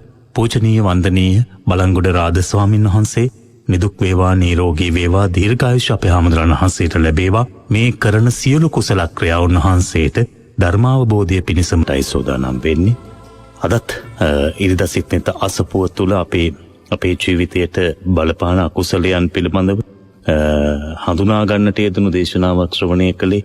ලෝභය අපිට කොතරම් බලපාලා තිබෙනවාද? අපි කොච්චර අපේ ජීවිත තුළ ඊර්ෂ්‍යාවාදී මේ තත්වයන් එක්ක අපේ ජීවිත අගාධයට ගෙනියනා නැත්නම් අපේ ජීවිත වෙනස් මාර්ගයකට හරවාගෙන තිබෙනවාද කියලා අපි වැඩි වශයෙන් අද වැඩසටහන තුළ ධර්මදේශනාව තුළ කාරණා දැන කියාගත්තා. අපි ධර්ම සාකච්ඡාව තුළ තවත් මේ අකුසල කර්මයන් පිළිබඳව අපට කොයි ආකාරයෙන් බලපානවද කියන කාරණේ පිළිබඳව තවත් විග්‍රහාත්මකව දැනගන්නට බලාපොරොත්තු වෙනවා. ඒ අපේක්ෂාවෙන් ධර්ම සාකච්ඡාව ආරම්භ කරන මොහොත නැවත වාරයක් බොහොම ගෞරවයෙන් නමස්කාර පූර්වකව පිළිගනු ලබනවා. ඉරිදා සිත්නෙත් අසපුව ධර්ම සාකච්ඡාව වෙනුවෙන් බෙලිහුල්ලොය සීල සමාහිත ආරණ්‍ය සේනාසන වාසී අභිධර්ම කතිකාචාර්ය, ත්‍රිපිටකාචාර්ය, ත්‍රිපිටක විශාරද, ශාස්ත්‍රපති, රාජකීය පඬිත පූජනීය බලංගොඩ රාද ස්වාමීන් වහන්සේ. අවසර ස්වාමීන් වහන්සේ. ස්වාමීන් වහන්සේ ඔබ වහන්සේ අර දේශනාවේදී සිහිපත් කරපු අපේ ජීවිත තුළ නොඑක ආකාරයේ කරන වැරදි පිළිබඳව අපි ඒවා හදාගත යුතු ආකාරය පිළිබඳව ඔබ වහන්සේ පැහැදිලි කළා. ප්‍රසිද්ධියේ වරදක් කරන්නේ නැතුව නැත්නම් ප්‍රසිද්ධියේ වර්ධයෙන් නොබැඳී හොරෙන් තනියම කරන වැරදි බොහෝමයක් තිබෙනවා. අපිත් සමහර වෙලාවට සිල්වත්ව ඉන්නවා කියලා ලෝකෙට පෙන්වන්නට උත්සාහ දරන අවස්ථා තිබෙනවා. සාමාන්‍ය ගිහි සමාජය තුළදී විවිධාකාරයෙන් පන්සල් යනවා නිතිපතා. එතකොට උපෝසථ අෂ්ටාංග සීලය සමාදන් වෙනවා. බොහොම කාරුණිකව හැසිරෙනවා. එහෙම පෙන්වුවට අපේ හිත තුලත් යම් යම් ආකාරයේ ඔය අපි කියන අපිට නොදැනුවත්වම වෙන්න පුළුවන් වර්ධේ වැදෙන අවස්ථා තිබෙනවා. එතකොට ස්වාමීන් වහන්සේ අපි යම් ආකාරයේ පිටතට යම් දෙයක් පෙන්වා ඇතුළතින් කරන මේ වර්ධයට සමාවක් අපිට ලැබෙනවාද කියන කාරණයක් එක්ක. එහෙම නැත්නම් අපි ඒ යම් යම් දේවල් කරන විට සමහරුන් කියනවා මම මේක එච්චර හිතලා කළේ නැහැ. එහෙම නැත්නම් මම මේ වැඩි අවබෝධයකින් කරපු දෙයක් නෙමෙයි. ඒ වෙලේ අපු චේතනාවත් එක්ක කරපු දෙයක්. ඉතින් පස්සේ මට මේකේ බරපතලකම වැටහෙන්නේ නැත්නම් මේ වර්ධයේ ස්වභාවය දරුණුයි කියලා වැටහෙන්නේ පසුව කියලා. එහෙම තත්ත්වයක් තුළ ඒ වර්ධයට ලැබෙන කර්මයේ යම් ආකාරයේ හීනවීමක් තිබෙනවාද? එහෙම නැත්නම් අපිට හිතට හොරා කරන්නා වූ වැරදිවලට සමාජයට ලෝකයට ප්‍රසිද්ධ නොවුනාට අපට මොන ආකාරයෙන් බලපානවද කියන කාර්ය ධර්මානුකූලව විග්‍රහ කරලා සාකච්ඡාවට ප්‍රවේශයක් ලබා දෙන්න කියලා බොහොම ගෞරවයෙන් ඔබ වහන්සේට ආරාධනා කරනවා. මොකද මිනිස් සමාජයේ වැඩි වශයෙන්ම වැරදි කරන සහ ඇතැම් වෙලාවට අපි නොහිතා කටයුතු කරනවායි කියන තැන ඉඳලා අපි කටයුතු කිරීම තුළ අපිට ඇත්තටම නොහිතා යම් දෙයක් කරන්නට පුළුවන්කම තියනවාද කියන කාරණයක් පැහැදිලි කරලම ඒ ප්‍රවේශය ලබා දෙන්න කියලා බොහොම ගෞරවයෙන් ඔබ වහන්සේට ආරාධනා කරනවා. පින්වත් වරුණ ඇතුළු සිත්නෙත් අසපුවේ ධර්ම සාකච්ඡාවට සම්බන්ධ වන සියලු දෙනාටම නිදුක් නිරෝගී සුව ලැබේවා කියලා මම පළමු කොට ආශිර්වාද කරනවා.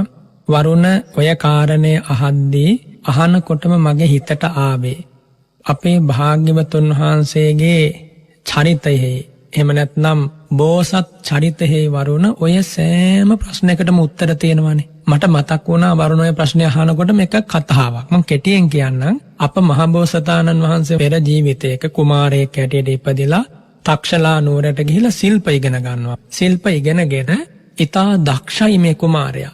ඉතින් දැන් දිසාපාමොක් ආචාර්යතුමාගේ දියණියක් ඉන්නවා සුරූපී කුමාරියක්.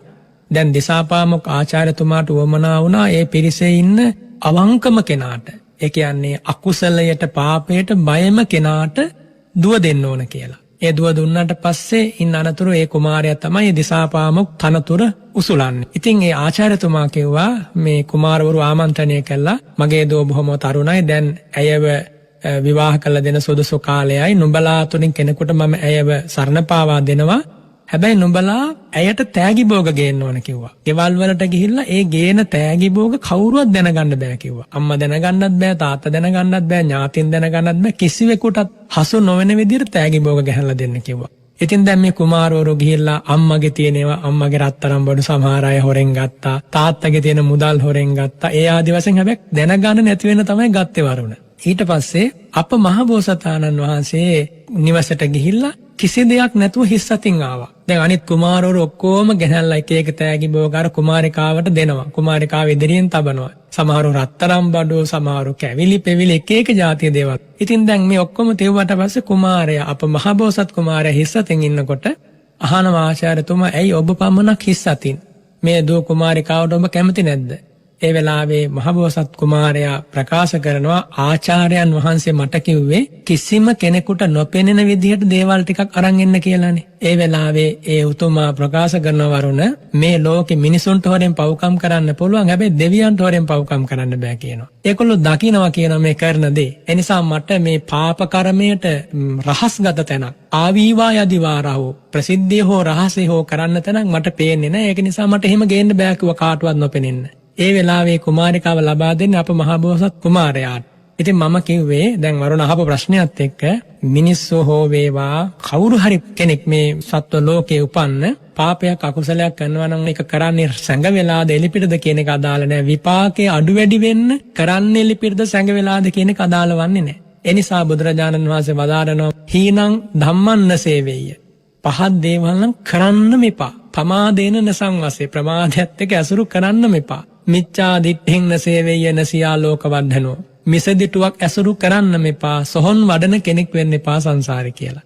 ඒ නිසා අසාගෙන ඉන්න පින්වත් හැම කෙනෙක්ම තේරුම් ගන්න ඔය හිත ඇතුලේ සමහර වෙලාවට අපි මෙහෙම කතා කරාට අපේ ජීවිතවල අපේ හිතවල නොයෙක් ලාමක පාපී සිතුවිලි ඇති වෙනවා වරුණ. සිතුවිලි ඇති වෙලා ඒ දේවල් සමහර වෙලාවට කාය කර්ම බවට, වචී කර්ම බවට පත් වෙනවා. මේවා එකපාරට මේ අකුසල මහෝඝය මේක මහා සැඩ පහරක් වගේ වරුණ එකපාරට නවත්තන්න පුළුවන් කියන එක නෙවෙයි මේ කියන්නේ. මේක ටික ටික ක්‍රමානුකූලව මේ ධර්මයේ දැනගෙන දැන් ඔබට මේ ධර්මය ඇහෙනවා. මේ ධර්මයට අනුව ලැජ්ජා බය පිහිටුවාගෙන උවමනාවක් ඇති කරගන්න මම පාපයෙන් නිදහස් වෙන්න ඕනි. මම මිනිස් ලෝකයට ආපු කෙනෙක්, මහා ජයග්‍රහණයක් ලැබපු කෙනෙක්. ඒ නිසා මම ලාමක දේවල් එක්ක එකතු වෙන්නේ නැහැ. මම හැම තැනකම උත්සාහවත් වෙනවා. ප්‍රසිද්ධියේ අය ළඟට සැඟවිලාත් මම ඉන්න සෑම මොහොතකම අකුසලයේ ජය ගන්න, කුසලයේ වඩන්න. අන්න එහෙම හිතුවත් වරන ඕන වෙලාවක මේ හිත හදාගන්න පුළුවන්. අනිත් එක අනවද්‍ය සුඛය කියලා එකක් තියෙනවානේ. ඒ කියන්නේ මම නිවැරදි කෙනෙක් කියලා ඇතිවන සැපය, සතුට. එතකොට වරුණ කොයි විදිහට පාප කර්ම කළා තිබුණත්, අකුසල් කර්ම කළා තිබුණත්, සැඟවිලා කළා තිබුණත්, එලපිට කළා තිබුණත් අවස්ථාවක් එනවා ඔය කරපු දේවල් සිහි වෙන. අන්න එදාට කාටවත් ලෝකේ බේරෙන්න බෑ මොනම දෙයකින්වත්. එයින් අදහස් කරන්නේ මම මේවා විපාක පිණිස ඉදිරිපත් වන වෙලාවට කාටවත් බේරෙන්න බෑ. එනිසා මහබෝසත් උතුමන් වහන්සේ අතින් පවා සිද්ධ වෙච්ච ඇතැම් වැරදි වලට විපාක ලැබුණා නම් ඔබ මා වගේ සාමාන්‍ය කෙනෙක් ගැන හිතන්නවත් දෙයක් නැහැනේ. ඒ වගේම වරුණ මෙතන සිහි කරන්න තියෙන වටිනාම දේ තමයි අපේ මහබෝසතාණන් වහන්සේ නියත විවරණ ගත ජීවිතේ පටන් සමහර වැරදි සිද්ධ වෙලා තියෙන හැබැයි සත්‍යයට අනුව ජීවත් වුණා. බොරු කියන්න ගියේ නැහැ, මිනිසුන් රවට්ටන්න ගියේ නැහැ. චතුරාර්ය සත්‍ය අවබෝධයේ පිණිස නම් ගමන් කරන්නේ යම් කිසි කෙනෙක් එයා ඒකාන්තයෙන් සත්‍යවාදී වෙන්නට ඕනි. අවංක කෙනෙක් වෙන්නට ඕනේ. අනිත් එක බුදුරජාණන් වහන්සේ දේශනා කරනවානේ න අන්තලික්ඛේ න සමුද්ධ මජ්ජේ න පබ්බතානං විවරම් පවිස්ස යත්තට් හිතෝ නප්පස හෙය්‍ය මච්චෝ කියලා වරුණ.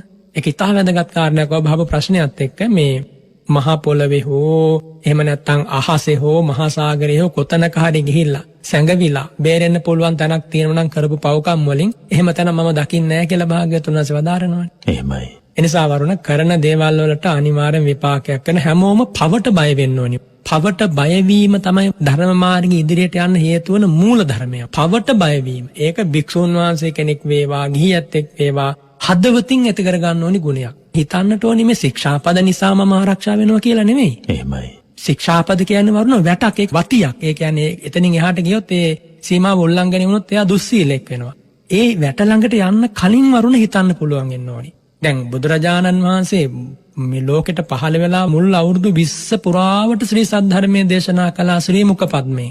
එකම ශික්ෂාපදයක්වත් පැනෙන්නේ නැහැ. ශික්ෂාපද උවමනා වුණේ නැහැ පනවන්න. භික්ෂුන් වහන්සේලා එහෙම ශික්ෂාපද තුල කොටු කරන්න උවමනා වුණේ නැහැ. ඒ උතුමෝ අතින් කිසිම වැරද්දක් සිද්ධ වුණේ නැහැ. අර මුල් අවුරුදු 20 පහ වුණාට පස්සේ තමයි ශික්ෂාපද පනවලා වත්තක් හන්දයන් දේශනා කරලා විවිධාකාර ක්‍රමෝපායන්ගෙන් අධ්‍යාචාරයන් වළක්වන්නට භාග්‍යවතුන් වහන්සේ සිද්ධ වුණේ වරුණ. සෝනස දැන් එතකොට ඒ අවුරුදු 20කට පසුව ශික්ෂාපද පනවන්නට බුදුරජාණන් වහන්සේට හේතු වුණේ කාලයත් එක්ක මේ තිබෙන්නා වූ විනය ශික්ෂණය යම් ආකාරයකට විනාශ වී යාම හේතු වෙන්නේ. එතකොට අද වන විට ඒ தත්ත්වය සම්පූර්ණයෙන්ම මොන වගේ තත්වයකට පත් වෙලා තිබෙනවද මේ කාලයත් එක්කද? එතකොට යම් යම් වැරදි වලට පෙළඹෙන්නේ මිනිස්සු නැත්නම් බුදුරජාණන් වහන්සේ දැන් මුල් කාලයේදී එහෙම විනය පනවන්නට අවශ්‍යතාවයක් නොඋනේ ඇයි ස්වාමීන් වහන්සේ? එහෙම විශේෂත්වයක් තිබෙනවද?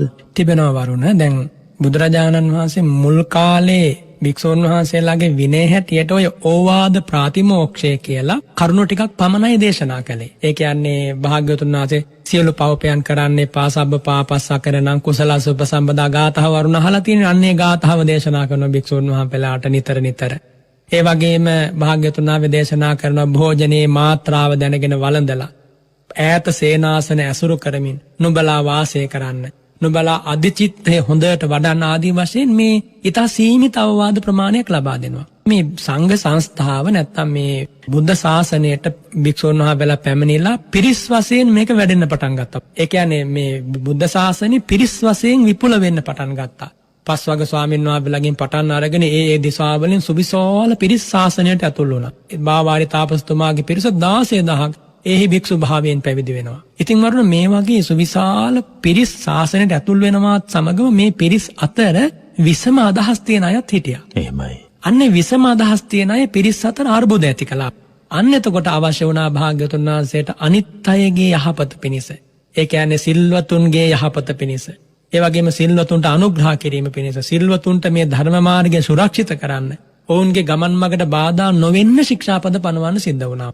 ඒ වගේම දුම්මකෝනම් පුග්ගලාන නිග්‍රහය කියනවා. ඒ කියන්නේ වැරදි කරන අයට නිග්‍රහ කරන්නටත් භාග්‍යවතුන් වහන්සේ රෝම වුණා. ඒ කියන්නේ නිග්‍රහ කරනවා කියන්නේ වැරදි කරන අයට වැරද්ද පෙන්වලා දෙන්න. පේසලානම් බික්කුණං අනුග්‍රහය වරුණ. ඒ කියන්නේ සිල්වත් ස්වාමීන් වහන්සේට අනුග්‍රහ කරන්න ඕමනා වුණ. එතකොට ශික්ෂාපද පැනෙවුවා භාග්‍යවතුන් වහන්සේ. ඊළඟට විනය අනුග්‍රහය. ඒ කියන්නේ බොහෝ කාලයක් විනය ශාසනය පවත්වන්න, බුද්ධ ශාසනය පවත්වන්න. එහෙමයි. අද දැන් මේ ලංකා ධරණී තලයේ මේ මහ පොළවේ කෝටියක් සංවර සිල් ආරක්ෂා කරන ස්වාමීන් වහන්සේලා තාම ඉන්නවා. පින්ඩ පාතෙන් යැපෙන, තුන් සිවුර ධරන, දුෂ්කටයක්වත් වෙන්ට නොදී රකින්නට උත්සාහවත් වන අය ඉන්නව වරුණ. ඒ ඇයි අද එදා ශික්ෂාපද ටික පනවපු නිසා. දැන් ඇහුවේ ඇයි මේ ශික්ෂාපද පනවන්න මූලික හේතු කියලානේ. එකක් තමයි පිරිස් වශයෙන් වැඩි වීම. එතකොට පිරිස් වශයෙන් වරුණ ඕන තැනක පිරිස් වැඩි වෙන්න ප්‍රශ්න ඇති වෙනවා කියන එක අපිට ප්‍රකටයිනේ. යම් ආයතනයක වේවා, එහෙම නැත්නම් පාසලක වේවා, එහෙම නැත්නම් ගෙදරක වේවා, පිරිස් එන්න වැඩි වෙනකොට ප්‍රශ්න වැඩි වෙනවා. ඒකට හේතුව පිරිස් වැඩි වෙනකොටම අර විසම අදහස් තියෙන පුද්ගලයෝ මේ පිරිස් අතරට එනවා. දෙවන කාරණේ තමයි වරුණ ලාභ සත්කාර ලැබෙන්න පටන් ගත්තා. ස්වාමීන් වහන්සේලාට පුදුම විදිහට ලාභ සත්කාර ලැබෙන්න පටන් ගත්තා. ලාභ සත්කාර ලැබෙනකොට කොටසක් මේවට වසඟ වුණා. ගිජු වුණා. ඊට පස්සේ සමහර සීමාවන් උල්ලංඝනය කරලා ලාභ සත්කාර ලබන්නට උන්වහන්සේලා කටයුතු කළා. අන්න එතකොට භාග්‍යවතුන් වහන්සේ සිද්ධ වුණා ශික්ෂාපද පනවන්න. ඒ වගේම වරුණ චිරරාත් ප්‍රඥතාව. ඒ කියන්නේ දැන් භික්ෂුන් වහන්සේලා ශාසනයට ඇවිල්ලා කල් පරණ වීම. ඒ කියන්නේ උපසම්පදාවෙන් වස් 10 20 30 40 යනකොට වරුණ සමහර විට මේ ස්වාමීන් වහන්සේලාට අර මගඵලලාභයේ පිණිස, ධර්මාවබෝධයේ පිණිස පිළිවෙත් නොපුරනකොට ශාසනය ඇතුලේ කල් පරණ වෙනකොට විවිධාකාර විසමාචාරයන් පැන නගිනවා. දැන් ශාසනයේ අරමුණ එකම අරමුණ වරුණ චතුරාර්ය සත්‍ය අවබෝධයේ පිණිස කටයුතු කිරීමනේ. එතන වැරදුනොත් සුගතියට යන්න පාර භාග්‍යවතුන් වහන්සේ පෙන්වන්නේ. චතුරාර්ය සත්‍ය අවබෝධයේ මේ ජීවිතේ වැරදුනොත් සුගතියට යනවා මේ මාර්ගේ. සුගතියට යනවා. එතකොට ඒ සඳහා තමයි මුළු බුද්ධානුශාසනාව මම මේ කියන්නේ ගිහි පැවිදි අපි හැමෝටම.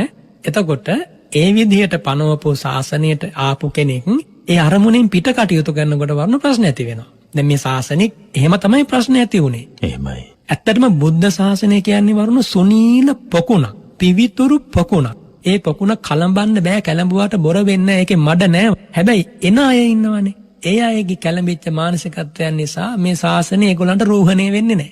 ඒකයි මෙතන වෙන්නේ. ඉතින් මේ ලාභ සත්කාර වැඩිවීම, ශාසනයට ආපු අය කල්පරණ වීම, ඊළඟට බාහුසත්‍ය මහාන්තතා කියන එකත් වරුණ බලපෑව ප්‍රශ්න ඇති වෙන්නේ. ඒ කියන්නේ භික්ෂුන් වහන්සේලා ඇසූ පිරූ තැන් වැඩිවීම. ඇසූ පිරූ තැන් කියන්නේ ශික්ෂාපද ගැන හොඳට දැනගත්තා, ධර්මපරියායන් දැනගත්තා. දැන් වරුණ මුල් කාලේ තියෙනවා දැන් එක ශික්ෂාපදයක් පැනෙවුවට පස්සේ දැන් මේ සමහර භික්ෂුන් වහන්සේලා ඒ ශික්ෂාපදය නොකැඩෙන්නත් අර වැරද්ද කරන්නත් හේතු හොයනවා. අර වැරද්ද ඒ ශික්ෂාපදය නොකැඩෙන විදිහට වැරද්ද කරන්නේ කොහොමද කියලා ඒගොල්ලෝ හොයනවා. හොයලා ඊට පස්සේ එහෙම කරනවා. චබ්බග්ගේ භික්ෂුන්ගේ බුදුරජාණන් වහන්සේගේ වරුණ මහා කරුණාව දැනගන්න විනය ඉගෙන ගන්නම් වෙනවා. වරුණ මොන්නම ශාස්ත්‍රවරයෙක්වත් එහෙම අනුකම්පාවක් දක්වලා නැහැ. කරන වැරදි වලට ශික්ෂාපද පැනෙවුවා. කිසි කෙනෙක් ඒ ගෙදර යවන්න, මෙයාව සිවුරු හැරලා යවන්න කියලා එහෙම කිව්වේ නැහැ. පුදුම අනුකම්පාවක්. ඒ අනුකම්පාව දැන් චන්න ස්වාමීන් වහන්සේ අපිට බ්‍රහ්ම දණ්ඩනීය දෙන්න කිව්වේ මාගේ පරිනිර්වාණයෙන් අනතුරුවනේ.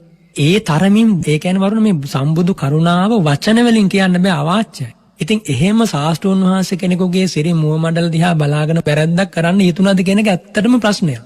ඉතින් ඒක තමයි වරුණ මේ මනසක අකුසල ධර්ම ඇති වුණාට පස්සේ පාපී සිතුවිලි පහළ වුණාම මේ ශාස්ත්‍රෝන් වහන්සේ පේන්නේ නැහැ. මෙච්චර මහේශාක්‍ය උතුමන් වහන්සේ කෙනෙක් ඉදිරියේ ඉඳගෙන කරන්න පුළුවන්ද කියන්නේ වැරදි? කරන්න බෑ. නමුත් මෝහය, රාගය, ද්වේෂය ඇති වුණාට පස්සේ අන්ධ කරන, අචක්කු කරන කියනවා, පඤ්ඤා විඝාත කියනවා. අන්ධ කරනවා, යා අන්ධෙක් කරනවා, ප්‍රඥාව නැති කරනවා, එයාව අගාධයට ඇදලා දානවා.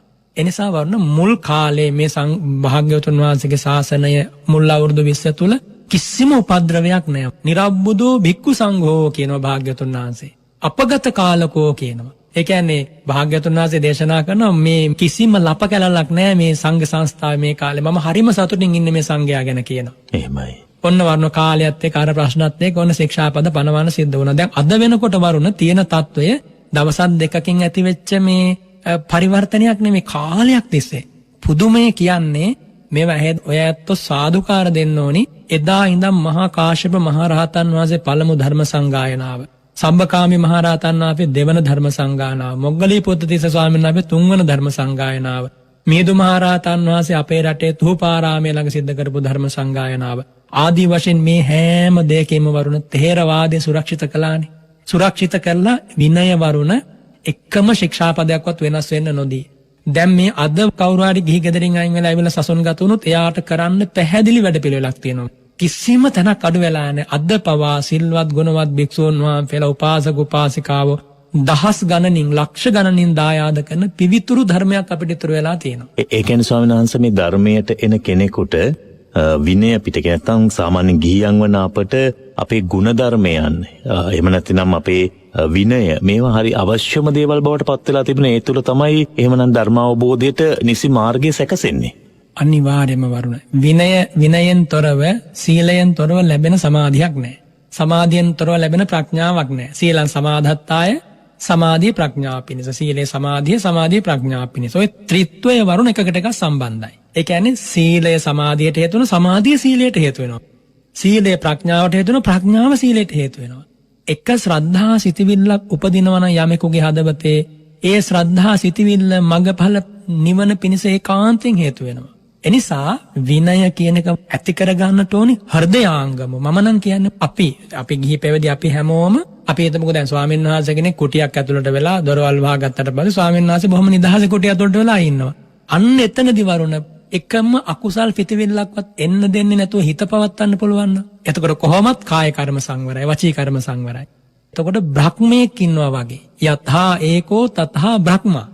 අහලා තියෙනවනේ. තනියෙන් ඉන්නවා කියන්නේ බ්‍රහ්මයෙක් එක බ්‍රහ්මයෙකුගේ වාසයක් වරුණ ඒක. මේ අපි ඇත්තටම ආවීවා යදිවා රහෝ ප්‍රසිද්ධිය හෝ වේවා සංගවිලා හෝ වේවා අකුසල් කරන්නේ නැතුව හිත හදාගන්න ආත්ම සංගමය ඇති කරගන්න දමනය ඇති කරගන්න අපි දක්ෂ වෙන්නට ඕන. ඒක කරන්න පුළුවන් දෙයක් අපිට උවමනාව ඇති කරගත්තොත් මම පාපයෙන් වෙන් වෙනවා අකුසලයෙන් වෙන් වෙනවා කියලා ඕන කෙනෙකුට ඒක කරන්න පුළුවන්. එතකොට ඇතිවන අභිමානය, සතුට, ප්‍රීතිය, සොම්නස වරුණ ඇත්තටම දැසට කඳුළු වෙනවා. හුදකලාව ඉඳගෙන මම මෙහෙම ජීවිතයක් ගත කරන කෙනෙක්, මට මෙහෙම සතුටක් තියෙනවා, මම අද මැරුණත් මගඵල ලැබුවේ නැත්තම් මම යන්නේ සුගතියෙමයි. බුදුරජාණන් වහන්සේගේ ශ්‍රාවකයන්ට සුගතියට යනවා කියන එක අභියෝගයක් වෙන්න බෑ. මේ සුගතියට යනවා කියන එක වර්ණනා කරන්නෙත් නෑ. සවනස සුගතිය ගැන ඔබ වහන්සේ සිහිපත් කරන නිසා මට ඔබ වහන්සේගෙන් දැනගන්න. දැන් සමහරු අරමුණු කරන්නේ සුගතිය. මට ඔබ වහන්සේගෙන් දැනගන්න ඕන. අපි ඇත්තටම සුගතියද අරමුණු කළ යුත්තේ නිවනද? නිවන අරමුණු කරගෙන යන ගමන තුල ඒ සුගතිය ඉබේම සාක්ෂාත් වෙන්නට අවකාශය තියෙනව නේද? අපේ බොහෝ බෞද්ධයන් අපි දකින්නේ සුගතිය අරමුණු කරනවා. බුදුරජාණන් වහන්සේ චේතෝ කිල කියන ධර්මපරයාය වදාරනවා අඤ්‍යතරං දේවනිකායම් පනිදාය බ්‍රහ්මචරියං චරති. යම් භික්ෂුවක් හරි ගිහි කෙනෙක් හරි අසවල් දිව්‍ය ලෝකයට යන්න ඕනි කියලා හිතාගෙන බ්‍රහ්මචර්යාව රකිනවා. ඒක වරුණ අගයන්නේ නැහැ. ඒක භාග්‍යවතුන් වහන්සේ චේතෝ කිලයක් හිතේ උලක් හැටියට සලකන්නේ, චේතෝ විනිබද්ධයක් හැටියට සලකන්නේ. එයා මේ ධර්ම මාර්ගය තුල ඉදිරියට යන්න බැරිව යම් තැනක පැටළුණා. එයා බ්‍රහ්මචර්යාව රකින්නේ දේවනිකායකට යන්න. ඒක අගයන්නේ නැහැ. හැබැයි භාග්‍යවතුන් අපි දේවතානුස්සති කියලා භාවනාව ගැන දේශනා කරනවා. එතන කරන්නේ වරුණ දෙවියන්ගේ තියෙන ශ්‍රද්ධා, සීල, සෘත, ත්‍යාග, ප්‍රඥා ආදී ගුණ ටික තමන්ගේ ජීවිතේ තියෙනවද කියලා බලනවා. අපි හැම වෙලාවකම මේ ශාසනය තුළ බලාපොරොත්තු විය යුත්තේ සසර දුක අවසන් කිරීමමයි. සසර දුක අවසන් කිරීමම එකම අරමුණ ගෙනගෙන කටයුතු කරනකොට ඒ දේ මේ ජීවිතේ කරගන්න බැරුණොත් එයා මරණින් මත්තේ ඒකාන්තයෙන් සුගතිය යනවා. එනිසා සුගතියට යන්න ඕන කියලා භ්‍රමචර්යාව රකින්න එක හෝ ධර්මයේ පුරුදු කරන එක නෙමෙයි වැදගත් වෙන්නේ. හැම දුක් නසා දමා සියලු කෙලෙසුන් ජය ගන්න චතුරාර්ය සත්‍ය අවබෝධයටම මාගේ මේ දානය, සීලය, භාවනාව, මේ ත්‍රිශික්ෂා පෙරීම හේතු වේවා කියලාමයි ගිහි පැවිදි අපි හැමෝම හිතන්න ඕනේ. ඒක ප්‍රධාන ප්‍රමුඛ අරමුණ කරගෙනයි වරුණ අපි පිළිවෙත් පුරන්නට ඕන. එහෙම කරන කෙනෙකුට කවදාවත් සුගතිය අහිමි වෙන්නේ නැහැ. හැබැයි සුගතිය විතරක් අරමුණු කරගෙන ඉන්න කෙනෙකුට වරුණ ඊට පස්සේ යා පින්ටස් කළොත් එයා සුගතිය උපදී. හැබැයි මේ සසර ගමනත් එක්ක බැලුවහම මේ කල්ප වශයෙන් කියන්න බැරි අතීතයක් තියෙන, කල්ප වශයෙන් කියන්න බැරි ඉතිහාසයක් තියෙන අපි හැමෝම නොගිය සුගතියක් නෑනේ වරුණ. බුදුරජාණන් වහන්සේ වදාරනවානේ. එහෙමයි. සුද්ධාවාස බ්‍රහ්ම ලෝක වලට හැර අනිත් හැමතැනකටම ගියා කියලා. ඉතින් එනිසා වරුණ අපි වැදගත් වෙන්නේ බුදුරජාණන් වහන්සේගේ ශ්‍රාවකයෝ හැටියට තථාගතයන් වහන්සේ වදාළේම ඒකාන්තයෙන්ම මේ උතුම් ධර්මය අවබෝධ කර ගැනීම වෙනුවෙන්ම ප්‍රතිපත්ති පුරන්න කියලා. එහෙමයි. ස්වාමීන් වහන්සේ තව ඔබ වහන්සේට මුලින් ධර්ම ගැටලුවේදී මා ඔබ වහන්සේගෙන් විමසා සිටපු කාරණාව තව චුට්ටක් මට පැහැදිලි කරගත්තොත් වඩාත් වැදගත් වෙයි කියලා හිතනවා. ඔබ වහන්සේ සිහිපත් කරපු ඒ ධර්ම කාරණාවටම අදාළව යම් කෙනෙක් කියනවා නම් අපි හිතාමතා නෙමෙයි මේ වැරද්ද කළේ. මට එච්චර ලොකු ඒ ගැන චේතනාවක් තිබුණේ නැහැ. එහෙම නැත්නම් ඒ වැරද්ද කරන වෙලාවේ කිසි දෙයක් මතක නැහැ. මං ක්ෂණික ඇතිවුණු යම් චේතනාවක් හින්දා ඉකලේ. ඒක මේ චේතනාව අකුසලයට බරව පවත්වාගෙන කරපු එකක් නෙමෙයි. මෙහෙම කියන අවස්ථා තිබෙනවනේ ස්වාමීන් වහන්සේ. එතකොට අපිට චේතනාවකින් තොරව යම් වැරදක් කරන්න හැකියාවක් තිබෙනවා.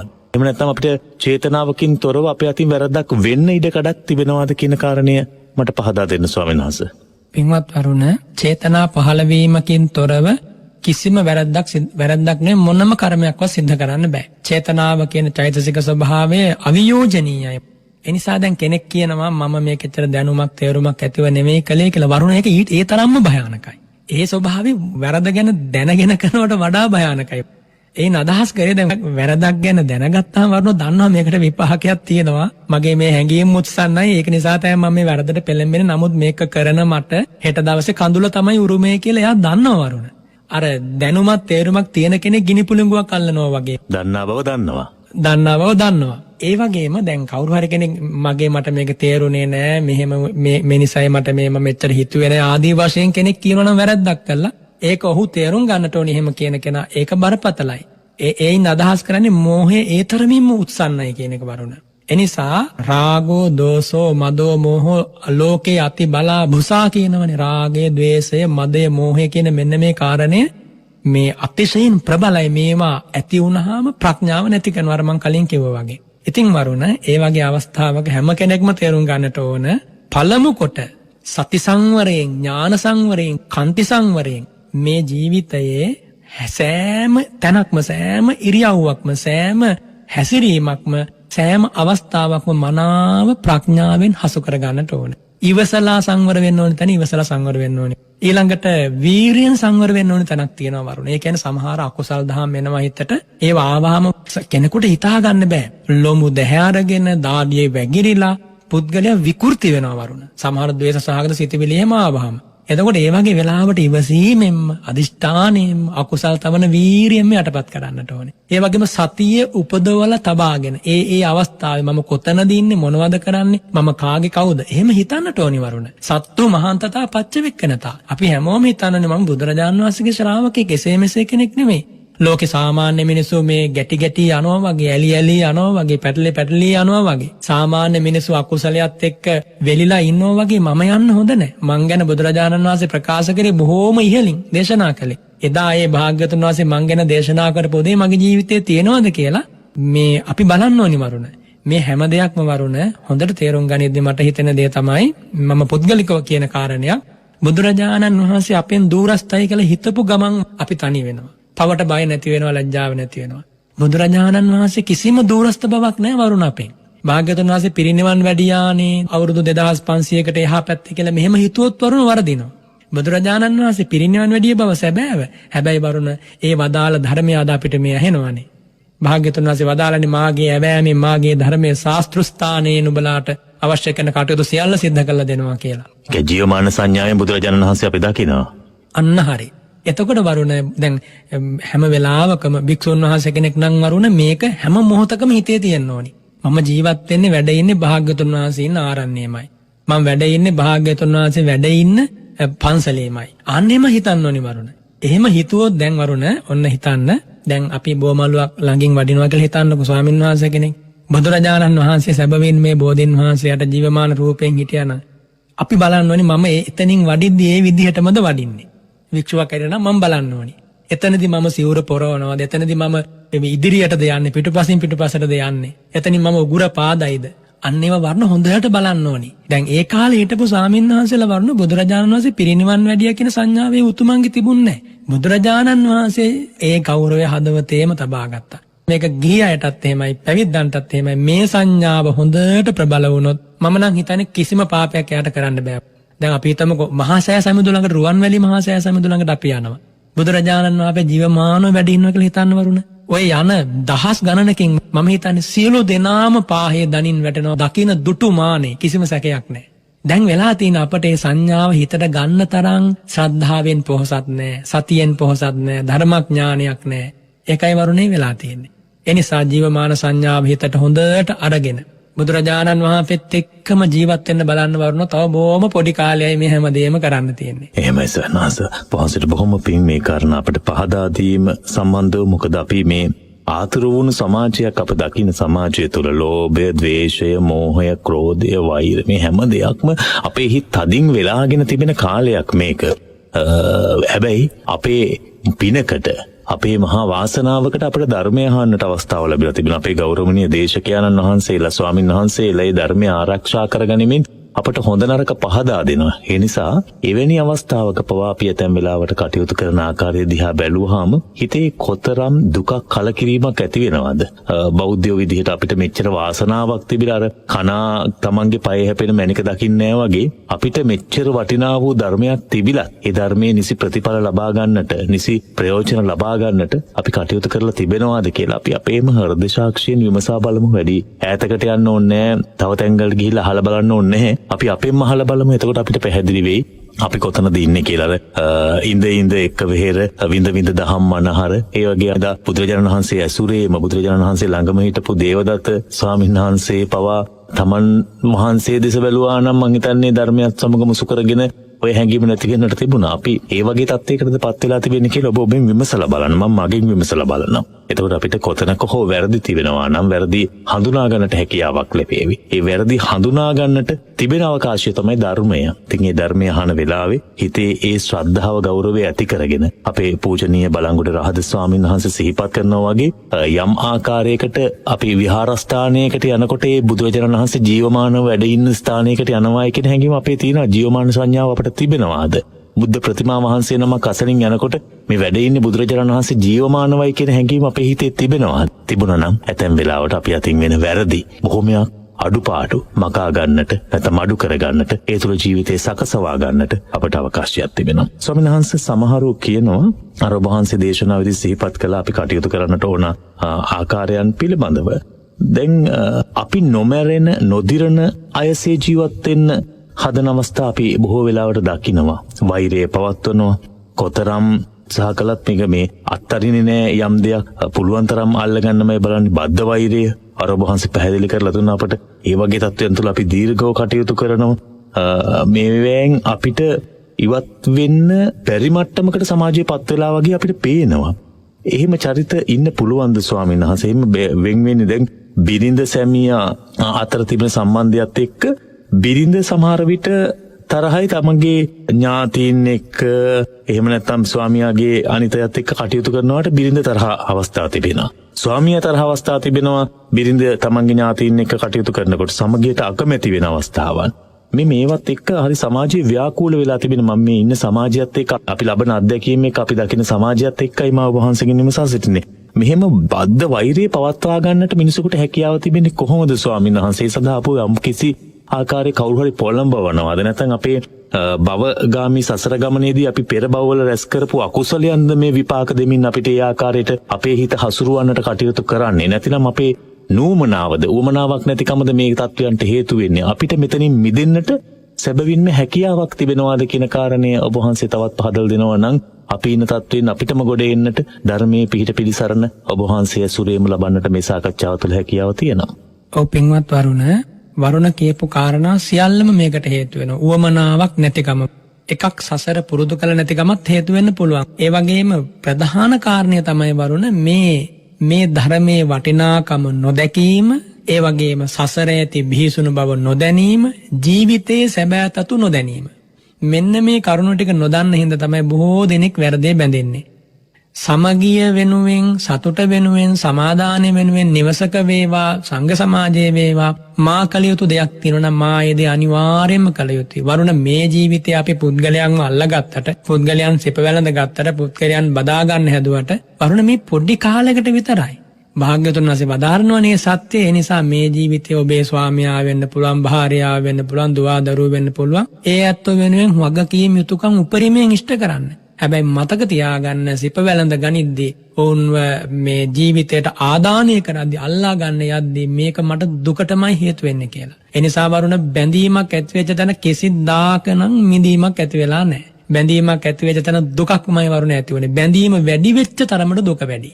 බැඳීම වැඩි වෙච්ච තරමට ඒකාන්තයෙන් දුක වැඩි. යස්ස විසාකේ සතම් පියානි සතන් තේසන් දුක්ඛානි. අර විශාකවට වදාරන්නේ ප්‍රිය වස්තු 100ක් තිබ්බොත් දුක් 100යි කියලා. එනිසා බැඳීම් අඩු වෙච්ච තරමට හරි ලේසි ජීවත් වෙන්න. ඒ කියන්නේ අපි හිතමුකෝ ගිහි ගෙදරක ජීවත් වෙන කෙනෙක් අවම මට්ටමින් තමන්ගේ හිත පුළුවන් අවමයකින් පවත්වනවා මේ බැඳීම් අතර. ඒ කියන්නේ ඒ අදහස් කළේ ජීවත් වෙද්දි වරුණ ඕනෝන් අතර යම් සෙනෙහසක් ආදරයක් ප්‍රේමයක් ඒවා නැතුව ගිහි ගෙදර ජීවත් වෙන්න බෑනේ. ඒවා යම් පමණකට අවශ්‍ය වෙනවා. හැබැයි වරුණ ඒවා මේ తాවකාලික අවුරුදු 20 30 40කට වළංගු වන අවශ්‍යතාව පමණයි කියලා දැනගන්නට ඕනි වරුණ. එහෙම නැත්නම් එයාගේ බැඳීම එයාටමයි කඳුලට පිණිස හේතු වෙන්නේ. අනිත් එක තමයි වරුණ කවදාකවත් හිතන්න නරකයි මට ඕන විදිහට මේ ලෝක යාත්‍රාව පවතීවි කියලා. මගේ ස්වාමියා, මගේ භාර්යාව, මගේ දුව දරුවෝ මට ඕන විදිහට මගේ සිතැඟියාවන්ට අනුව මගේ හිතින් මම සැලසුම් කරපු ආකාරයෙන් මොවුන් ගමන් කරන්න ඕනි. මොවුන් hina වෙන්න ඕනි. මොවුන් පුද්ගලයන් ඇසුරු කරන්න ඕනි. මොවුන්ගේ හැසිරීම මගේ හිතට අනුවම සිද්ධ වෙන්න ඕනි කියලා හිතුවොත් වරුණ අන්න එතනින් ධම්ම තමයි දුක හටගන්නේ. සොනස ඔතනදී දැන් සමහරු කියන දෙයක් තමයි දැන් අපි හිතමුකෝ බිරිඳයි ස්වාමියායි හොඳ සහයෙන් සමගියෙන් ජීවිතය ගත කරනවා.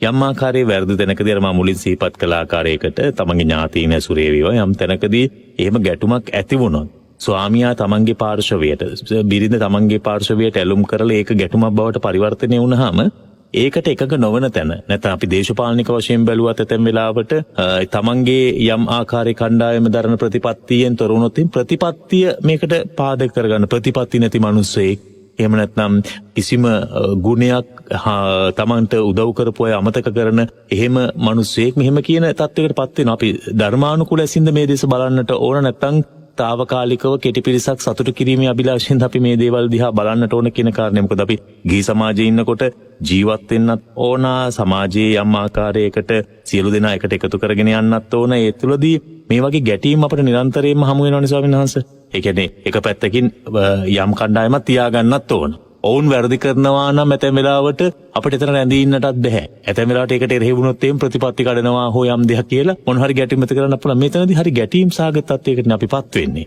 තනදී බුදුරජාණන් වහන්සේ වදාරන බණපදයක් මතක් වුණා මට ওই කාරණේ අහද්දිම සංසග්ග ජාතස්ස භවಂತಿ ස්නේහා ස්නේහන්වයන් දුක්ඛමිදම් පහෝති ආදීනවං ස්නේහජම් පෙක්ඛමානෝ ඒකෝචරේ කග්ගවිසාන කප්ප. වරුණ අහලත් ඇති මේ ගාථා මේ ධර්මයේ බොහොම නිතර ඇහෙනවා. කග්ගවිසාන සූත්‍රයේ තියෙන්නේ සංසග්ග ජාතස්ස භවಂತಿ ස්නේහා. මේ අසුරු කරන්න ගියාට පස්සේ තමයි සම්බන්ධ වෙන්න ගියාට පස්සේ තමයි බැඳෙන්න ගියාට පස්සේ තමයි සෙනෙහස ඇති වෙන්නේ. ඔන්න ඔය සෙනෙහසත් ඔන්න ඔය කියපු බැඳීමත් එක තමයි දුක්ඛ මිදම් පහෝති. මේ හැම දුකක්ම හටගන්නේ. ආදීනවං ස්නේහජම් පෙක්කමානෝ මේ පමණ ඉක්මවාගේ බැඳීමෙන් ඇතිවන දුක්ඛ ස්කන්ධය දැනගත්ත කෙනා කංග වේනෙකුගේ අඟක් බඳුව තනියෙන් හැසිරෙන්නමයි බලන්නේ. වරුණ දැන් මේ දර්ශනය මේකේ පොදේ මම සාමාන්‍ය සමාජයට ඒකාන්තයෙන් ඒ ආකාරයෙන්ම ගල්පාගත යුතුයි කියන එක නෙමෙයි වරුණ කියන්නේ. හැබැයි මේ අහගෙන ඉන්න පින්වත් ඔබ කවදා හරි දවසක මේ දුකෙන් මිදෙන්න බලාපොරොත්තු වෙනවා නම් මේ උත්තම අවවාදයට එන්නම වෙනවා. බුදුරජාණන් වහන්සේ ගත්ත මාර්ගය ගන්නම වෙනවා. පසේ බුදුරජාණන් වහන්සේ අනුගමනය කරපු මාර්ගය අනුගමනය කරන්නම වෙනවා. මහරහතන් වහන්සේලා අනුගමනය කළ මාර්ගය අනුගමනය කරන්නම වෙනවා. එනිසා ගිහි ජීවිතයේත් ඉඳගෙන ගිහි ජීවිතේ පවත්වාගෙන යන ගමන් චතුරාර්ය සත්‍ය අවබෝධයට අවශ්‍ය කරන විදිහට හසුරුවා ගන්න නම් හැම වෙලාවකම ඉස්සෙල්ලාම බලන්න ඕනේ ආත්මාර්ථය. මම මෙතන කියන්නේ වරුණ ඔය සාමාන්‍ය ලෝකේ කියන ආත්මාර්ථය එහෙම නෙවෙයි. එහෙමයි. ආත්මාර්ථකාමී වෙන්න කියන මම මේ කියන්නේ මේ සාමාන්‍ය ලෝකේ තියෙන අර විසම අදහසින් ආත්මාර්ථකාමී වෙන්න කියන එක නෙමෙයි. පළමු කොට තමන් සිල්වත් වෙන්න. අන්න ඒක තමයි මෙතන ආත්මාර්ථකාමී වීම කියලා කියන්නේ වරුණ. පළමු කොට තමන් සිල්වත් වෙනවා කියන්නේ මුළු ලෝකයටම කරන මහා පරාර්ථයක්. පළමු කොට තමන් සමාධිය වඩන්න උත්සාහවත් වෙන්න. පළමු කොට තමා ප්‍රඥාව පුරුදු කරන්න ධර්මයේ පුරුදු කරන්න උත්සාහවත් වෙන්න. එතකොට වරුණ ඒ සඳහා කටයුතු කරද්දී මුළු ලෝකයේම එකතු කරගෙන සියලු දෙනා එකතු කරගෙන යන්න බැරි වෙයි. ඒක පුළුවන් වුණා හෝ වේවා බැරි වුණා හෝ වේවා කරන්නේ යහපතක් නම් එයින් තමන්ටත් අනුන්ටත් ඒකාන්තයෙන් සැනසෙල්ල පිණිස හේතු වෙනවා නම් වරුණ ඒ දේ කළ යුතුමයි. මේ ධර්මයට අනුව. එතකොට අපි හිතමු වරුණ දැන් ස්වාමියා සිල් ආරක්ෂා කරනවා ස්වාමි පුරුෂයා උපෝපත සීලක් ආරක්ෂා කරන්න යද්දි භාර්යාව කැමති නැහැ කියලා යම් පවුලක. එතකොට හැබැයි එතෙන්දි වරුණ එයා දක්ෂ වෙන්නට ඕනි මම බුදුරජාණන් වහන්සේගේ මේ ඉගැන්වීම අනුගමනය කරනවද එහෙම නැත්නම් මම භාර්යාවගේ සිත මේ සතුටු කරනවද කියලා. එහෙමයි. ඒ වගේම එයා දක්ෂ වෙන්නට ඕනි ඒ ස්වාමී දියණියවත් මේ ධර්ම මාර්ගයට අරගෙන මේ ගමන යන්න වරුණ.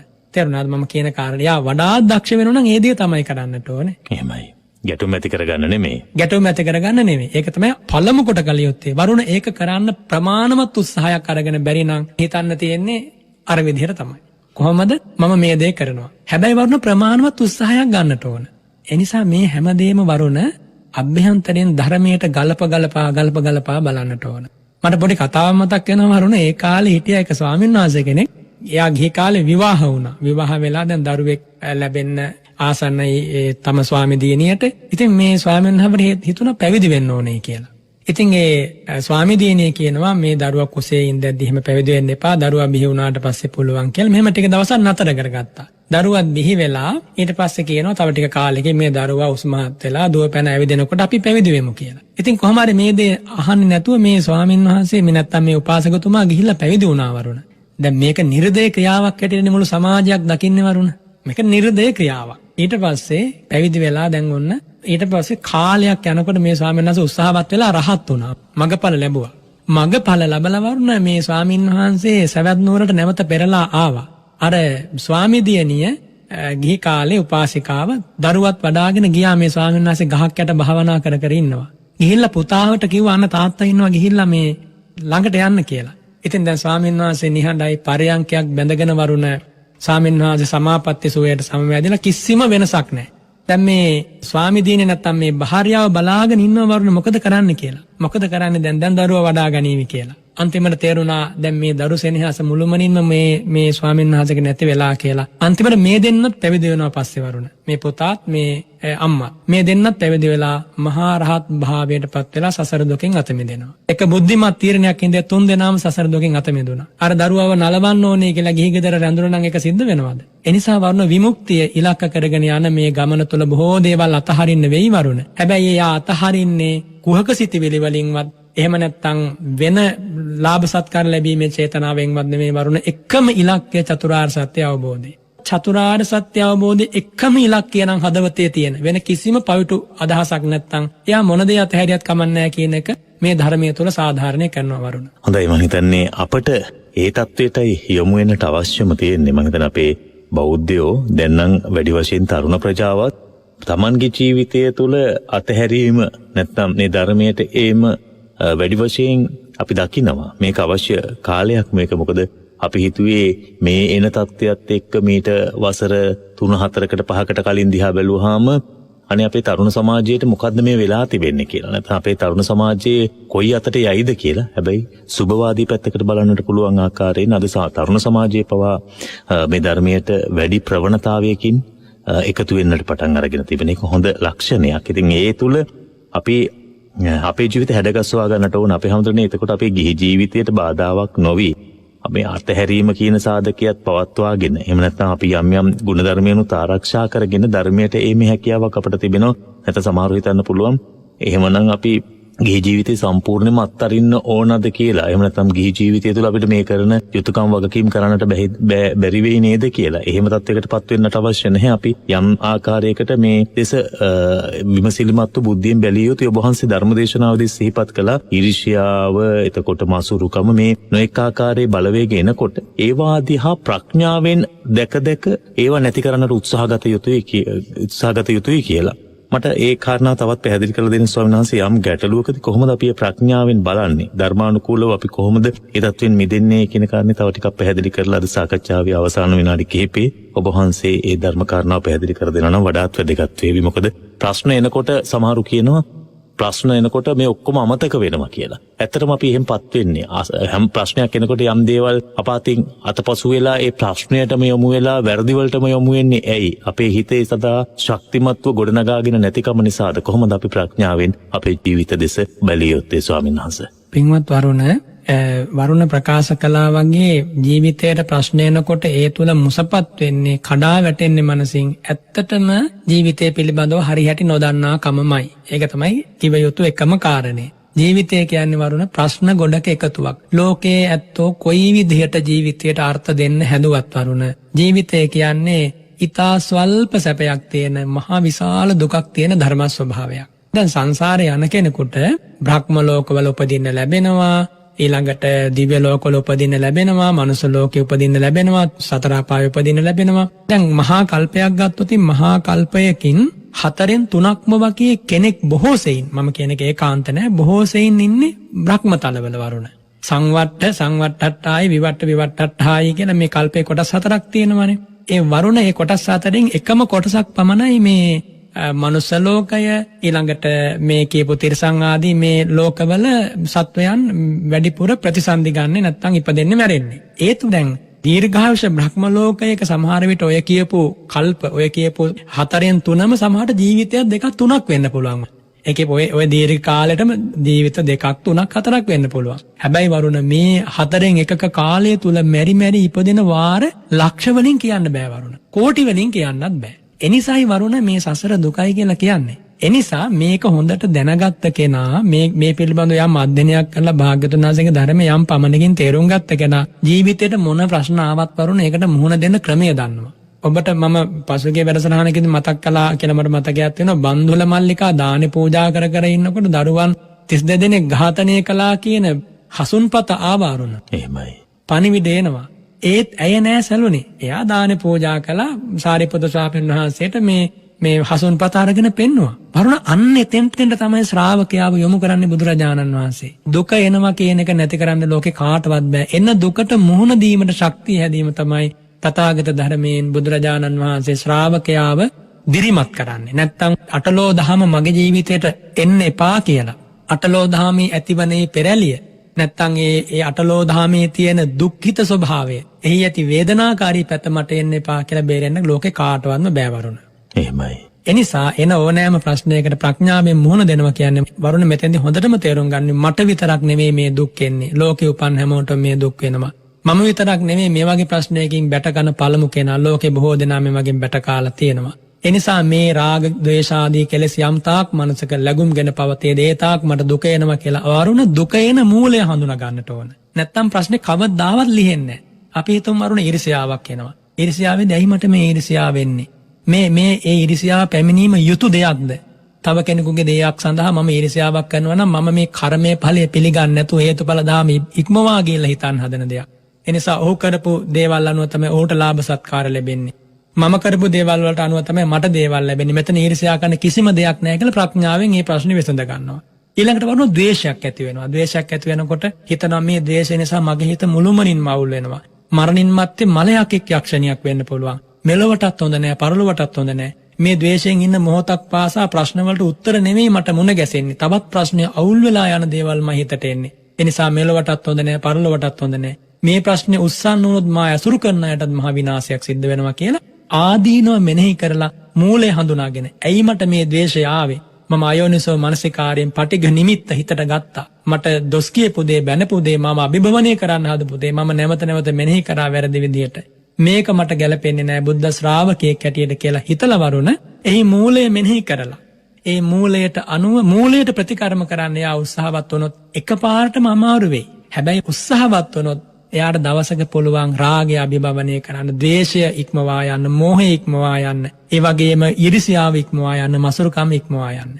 මේකට ප්‍රවේශයක් හදා ගන්න ඕනි වරුණ කොහොම හරි. ඒ කියන්නේ මේ ධර්මයට කොහොම හරි ඇතුල් වෙන්න ඕනි. අමාරුවක් නෑ, කරන්න පුළුවන්. එහෙමයි. අපිට වඩා ඊටා අසරණ වෙච්ච උදවිය පවා මේ ධර්ම මාර්ගයේ දියුණුවක් ලැබුවා වරුණ. ඉතින් ඒ නිසා අපිටත් මේ දේ කරන්න පුළුවන්, මටත් මේ ධර්මයේ පුරුදු කරන්න පුළුවන් කියන ශක්තිය හිතට ගන්න ඕනි. අනිත් එක වරුණ මුළු සමාජයක්ම දැන් අද අපි මේ කතා කරන්නේ වර්තමාන සමාජ ක්‍රමයේ ඉඳගෙනනේ. එදා තිබ්බ සමාජ ක්‍රමය මීට වඩා හාත්පසින් වෙනස්. එයින් මම අදහස් කරන්නේ ඒ සමාජයේ හිටව මිනිසුන්ට රාග දේශ මොහ නැහැ කියන එක නෙමෙයි. හැබැයි මේ තාන්ත්‍රණය මීට වඩා වෙනස්. එතකොට ඒ කාලේ මුනිවරු, ඍෂිවරු, මහේශාක්‍ය උදවිය සමාජ ක්‍රමයේ සුලභයි. මහරහතන් වහන්සේලා බහුලයි. ඒ උතුමන්ගේ ක්‍රියාකාරීත්වයන් ප්‍රකටයි. ඒ නිසා මිනිසුන්ට ලොකු අනුග්‍රහයක් ඒ පැත්තෙන් ලැබුණා. අද වරුණ මේ බහුතේකයේ ඔළුවේ සීම නිසා සුවිශාල පිරිසක් බහුතේකයේ තුල කොටු වෙලා ඒවායේ පුදුමයටපත් වෙනවා. ඒවා සරණ යනවා. ඒවා හොයාගෙන යනවා. ඒ වගේන් ලැබෙන ආස්වාදයට වසඟ වෙලා. මෙන්න මේ ආදීනවේ වර්තමානයේ තියෙනවා. එනිසා ඔබ දක්ෂ වෙලා මේ ආදීනව නැත්තම් මේ අනතුරු දැකලා මේවට වසඟ නොවි මේ తాවකාලික සුවය උපදවා දෙන ලාමක මේ මැවුම් කරණයට නැත්තම් මේ තියෙන මමා පෙන්වන ගතියට මේ තියෙන ඉදිරිපත් කිරීම වලට මේ තියෙන නිපැයුම් වලට වසඟ නොවි ඔබ හිත මුදවාගෙන ඔබ ජාති ජරා මරණ වලින් යුක්ත කෙනෙක් කියන මෙනෙහි කිරීම නිරන්තරයෙන් හිතේ තියාගන්න. හොඳයි අපිට අද අපේ ජීවිතය හදාගන්නට අපි බොහෝ වෙලාවට අර මං නිතර සිහිපත් කළා පහුගිය වැඩසටහන් කීපයේදීම මම්මුලා වූවන්සේ හැසිරෙන ජීවිතය යම් ආකාරයේ දිශානතියකට හරවා ගන්නට ධර්මානුකූල මාර්ගයකට හරවා ගන්නට මේ සෑම බණ පදයක්ම ඔබට අපට ඉවහල් වෙනවා. ඇත්තටම ඔබ වහන්සේ අවසාන වශයෙන් සිහිපත් කළ ආකාරයටම මේ මොන මැවුම්කරණයකට මොන භෞතික දෙයකට වුණත් අපි යොමු වුණත් ඒවා ක්ෂණයකින් මොහොතකින් විනාශ වෙන ඒවා අපට යම් ආකාරයකට පවත්වා ගන්නට තිබෙන හැකියාව කොතෙක්ද කියන කාරණය. නැත්නම් අපි කොතරම් උසස්යයි සම්මත දේවල් වලට වසඟ වෙලා හිටියත් ඒවා මේ ස්වභාව ධර්මයක් එක්ක තිබෙන සම්මතතාවත් මත ගොඩනැගී විනාශ වෙනවාද කියන කාරණේ මනාව පැහැදිලි වුණා මේ පසුගිය දවස්වල ආපු අසංගත තත්ත්වයන් එක්කම ලෝකේ කොතරම් වෙනස් වුණාද. ඉතින් ඒ තත්ත්වයන් තුළ සැබෑ අර්ථය යථාර්ථය හඳුනා ගන්නට මේ ස්වභාව ධර්මයත් එක්ක තිබෙන සමනතාවය මම හිතන්නේ බුද්ධ ධර්මයේ තුල තිබෙන සමනතාවය බොහොම ශක්තිමත්. ඒ යථා ස්වභාවය අපිට පහදලා දෙනවා. ඒ නිසා ඒ මඟ නිරත වෙන්නට අපිට මම හිතන්නේ අපේ අවධානය වැඩි වශයෙන් යොමු වුණා. පහුගිය කාලයේ මනසේ පැහැදිලි වෙනවා මේ බණ පදහනකොට. ඉතින් ඔබ වහන්සේට බොහොම පිං අපේ ස්වාමීන් වහන්සේ මේ උතුම් වූ දහම් කාරණා සමග අප සමාජගතයේ ජීවීන් විදිහට නැත්නම් සමාජයේ සැරිසරන පුද්ගලයන් විදිහට සමාජීය අනුසාරයේ නැගෙන ප්‍රශ්න ධර්මානුකූල හැකින් බලන්නට අපව යොමු කිරීම සම්බන්ධව අපි නැවත ඔබ වහන්සේට පින් දෙනවා. මොකද අපි නැත්නම් දිගින් දිගටම අනාගතයේ සාර්ථකයි කියා බොහෝ වෙලාවට ගමන් කරන්නේ ජීවිතේ විනාශය කරාගෙන යන මාර්ගයේ. ඒ මාර්ගය වෙනස් කරන්න අපට වාසනාව තිබෙනවා ධර්මයත් සමග. ඒ දහම් මාර්ගයට හැරවීමට ඔබ වහන්සේ දරන උත්සාහය ඉතාමත්ම වටිනවා. ඒ උත්සාහය තවත් දීර්ඝ කාලයක් සිදු කරන්නට ඔබ වහන්සේට ශක්තිය, ධෛර්යය, නිදුක් නිරෝගී භාවය, දීර්ඝායුෂ ලැබේවා කියලා ප්‍රාර්ථනා කරනවා. බොහොම ගෞරව සිතින් ඒ වගේම ඒ කරන්නා වූ කුසල සම්පත්තිය ඔබ වහන්සේට මේ ගෞතම සම්බුද්ධ ශාසනයේම උතුම් වූ නිවනින් නිවෙන්නට පාරමිතා වේවා කියලා ගෞරව සිතින් ප්‍රාර්ථනා කරනවා ස්වාමීන් වහන්සේ.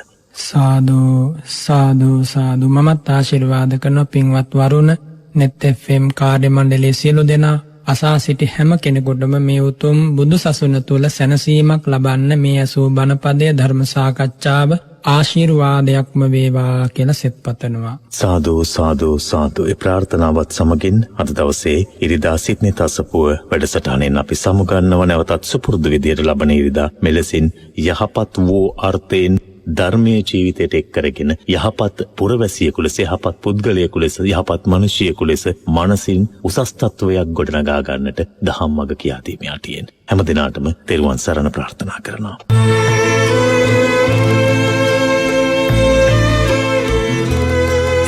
net අසපුව සියල් සතගේ දුක දුටුවේ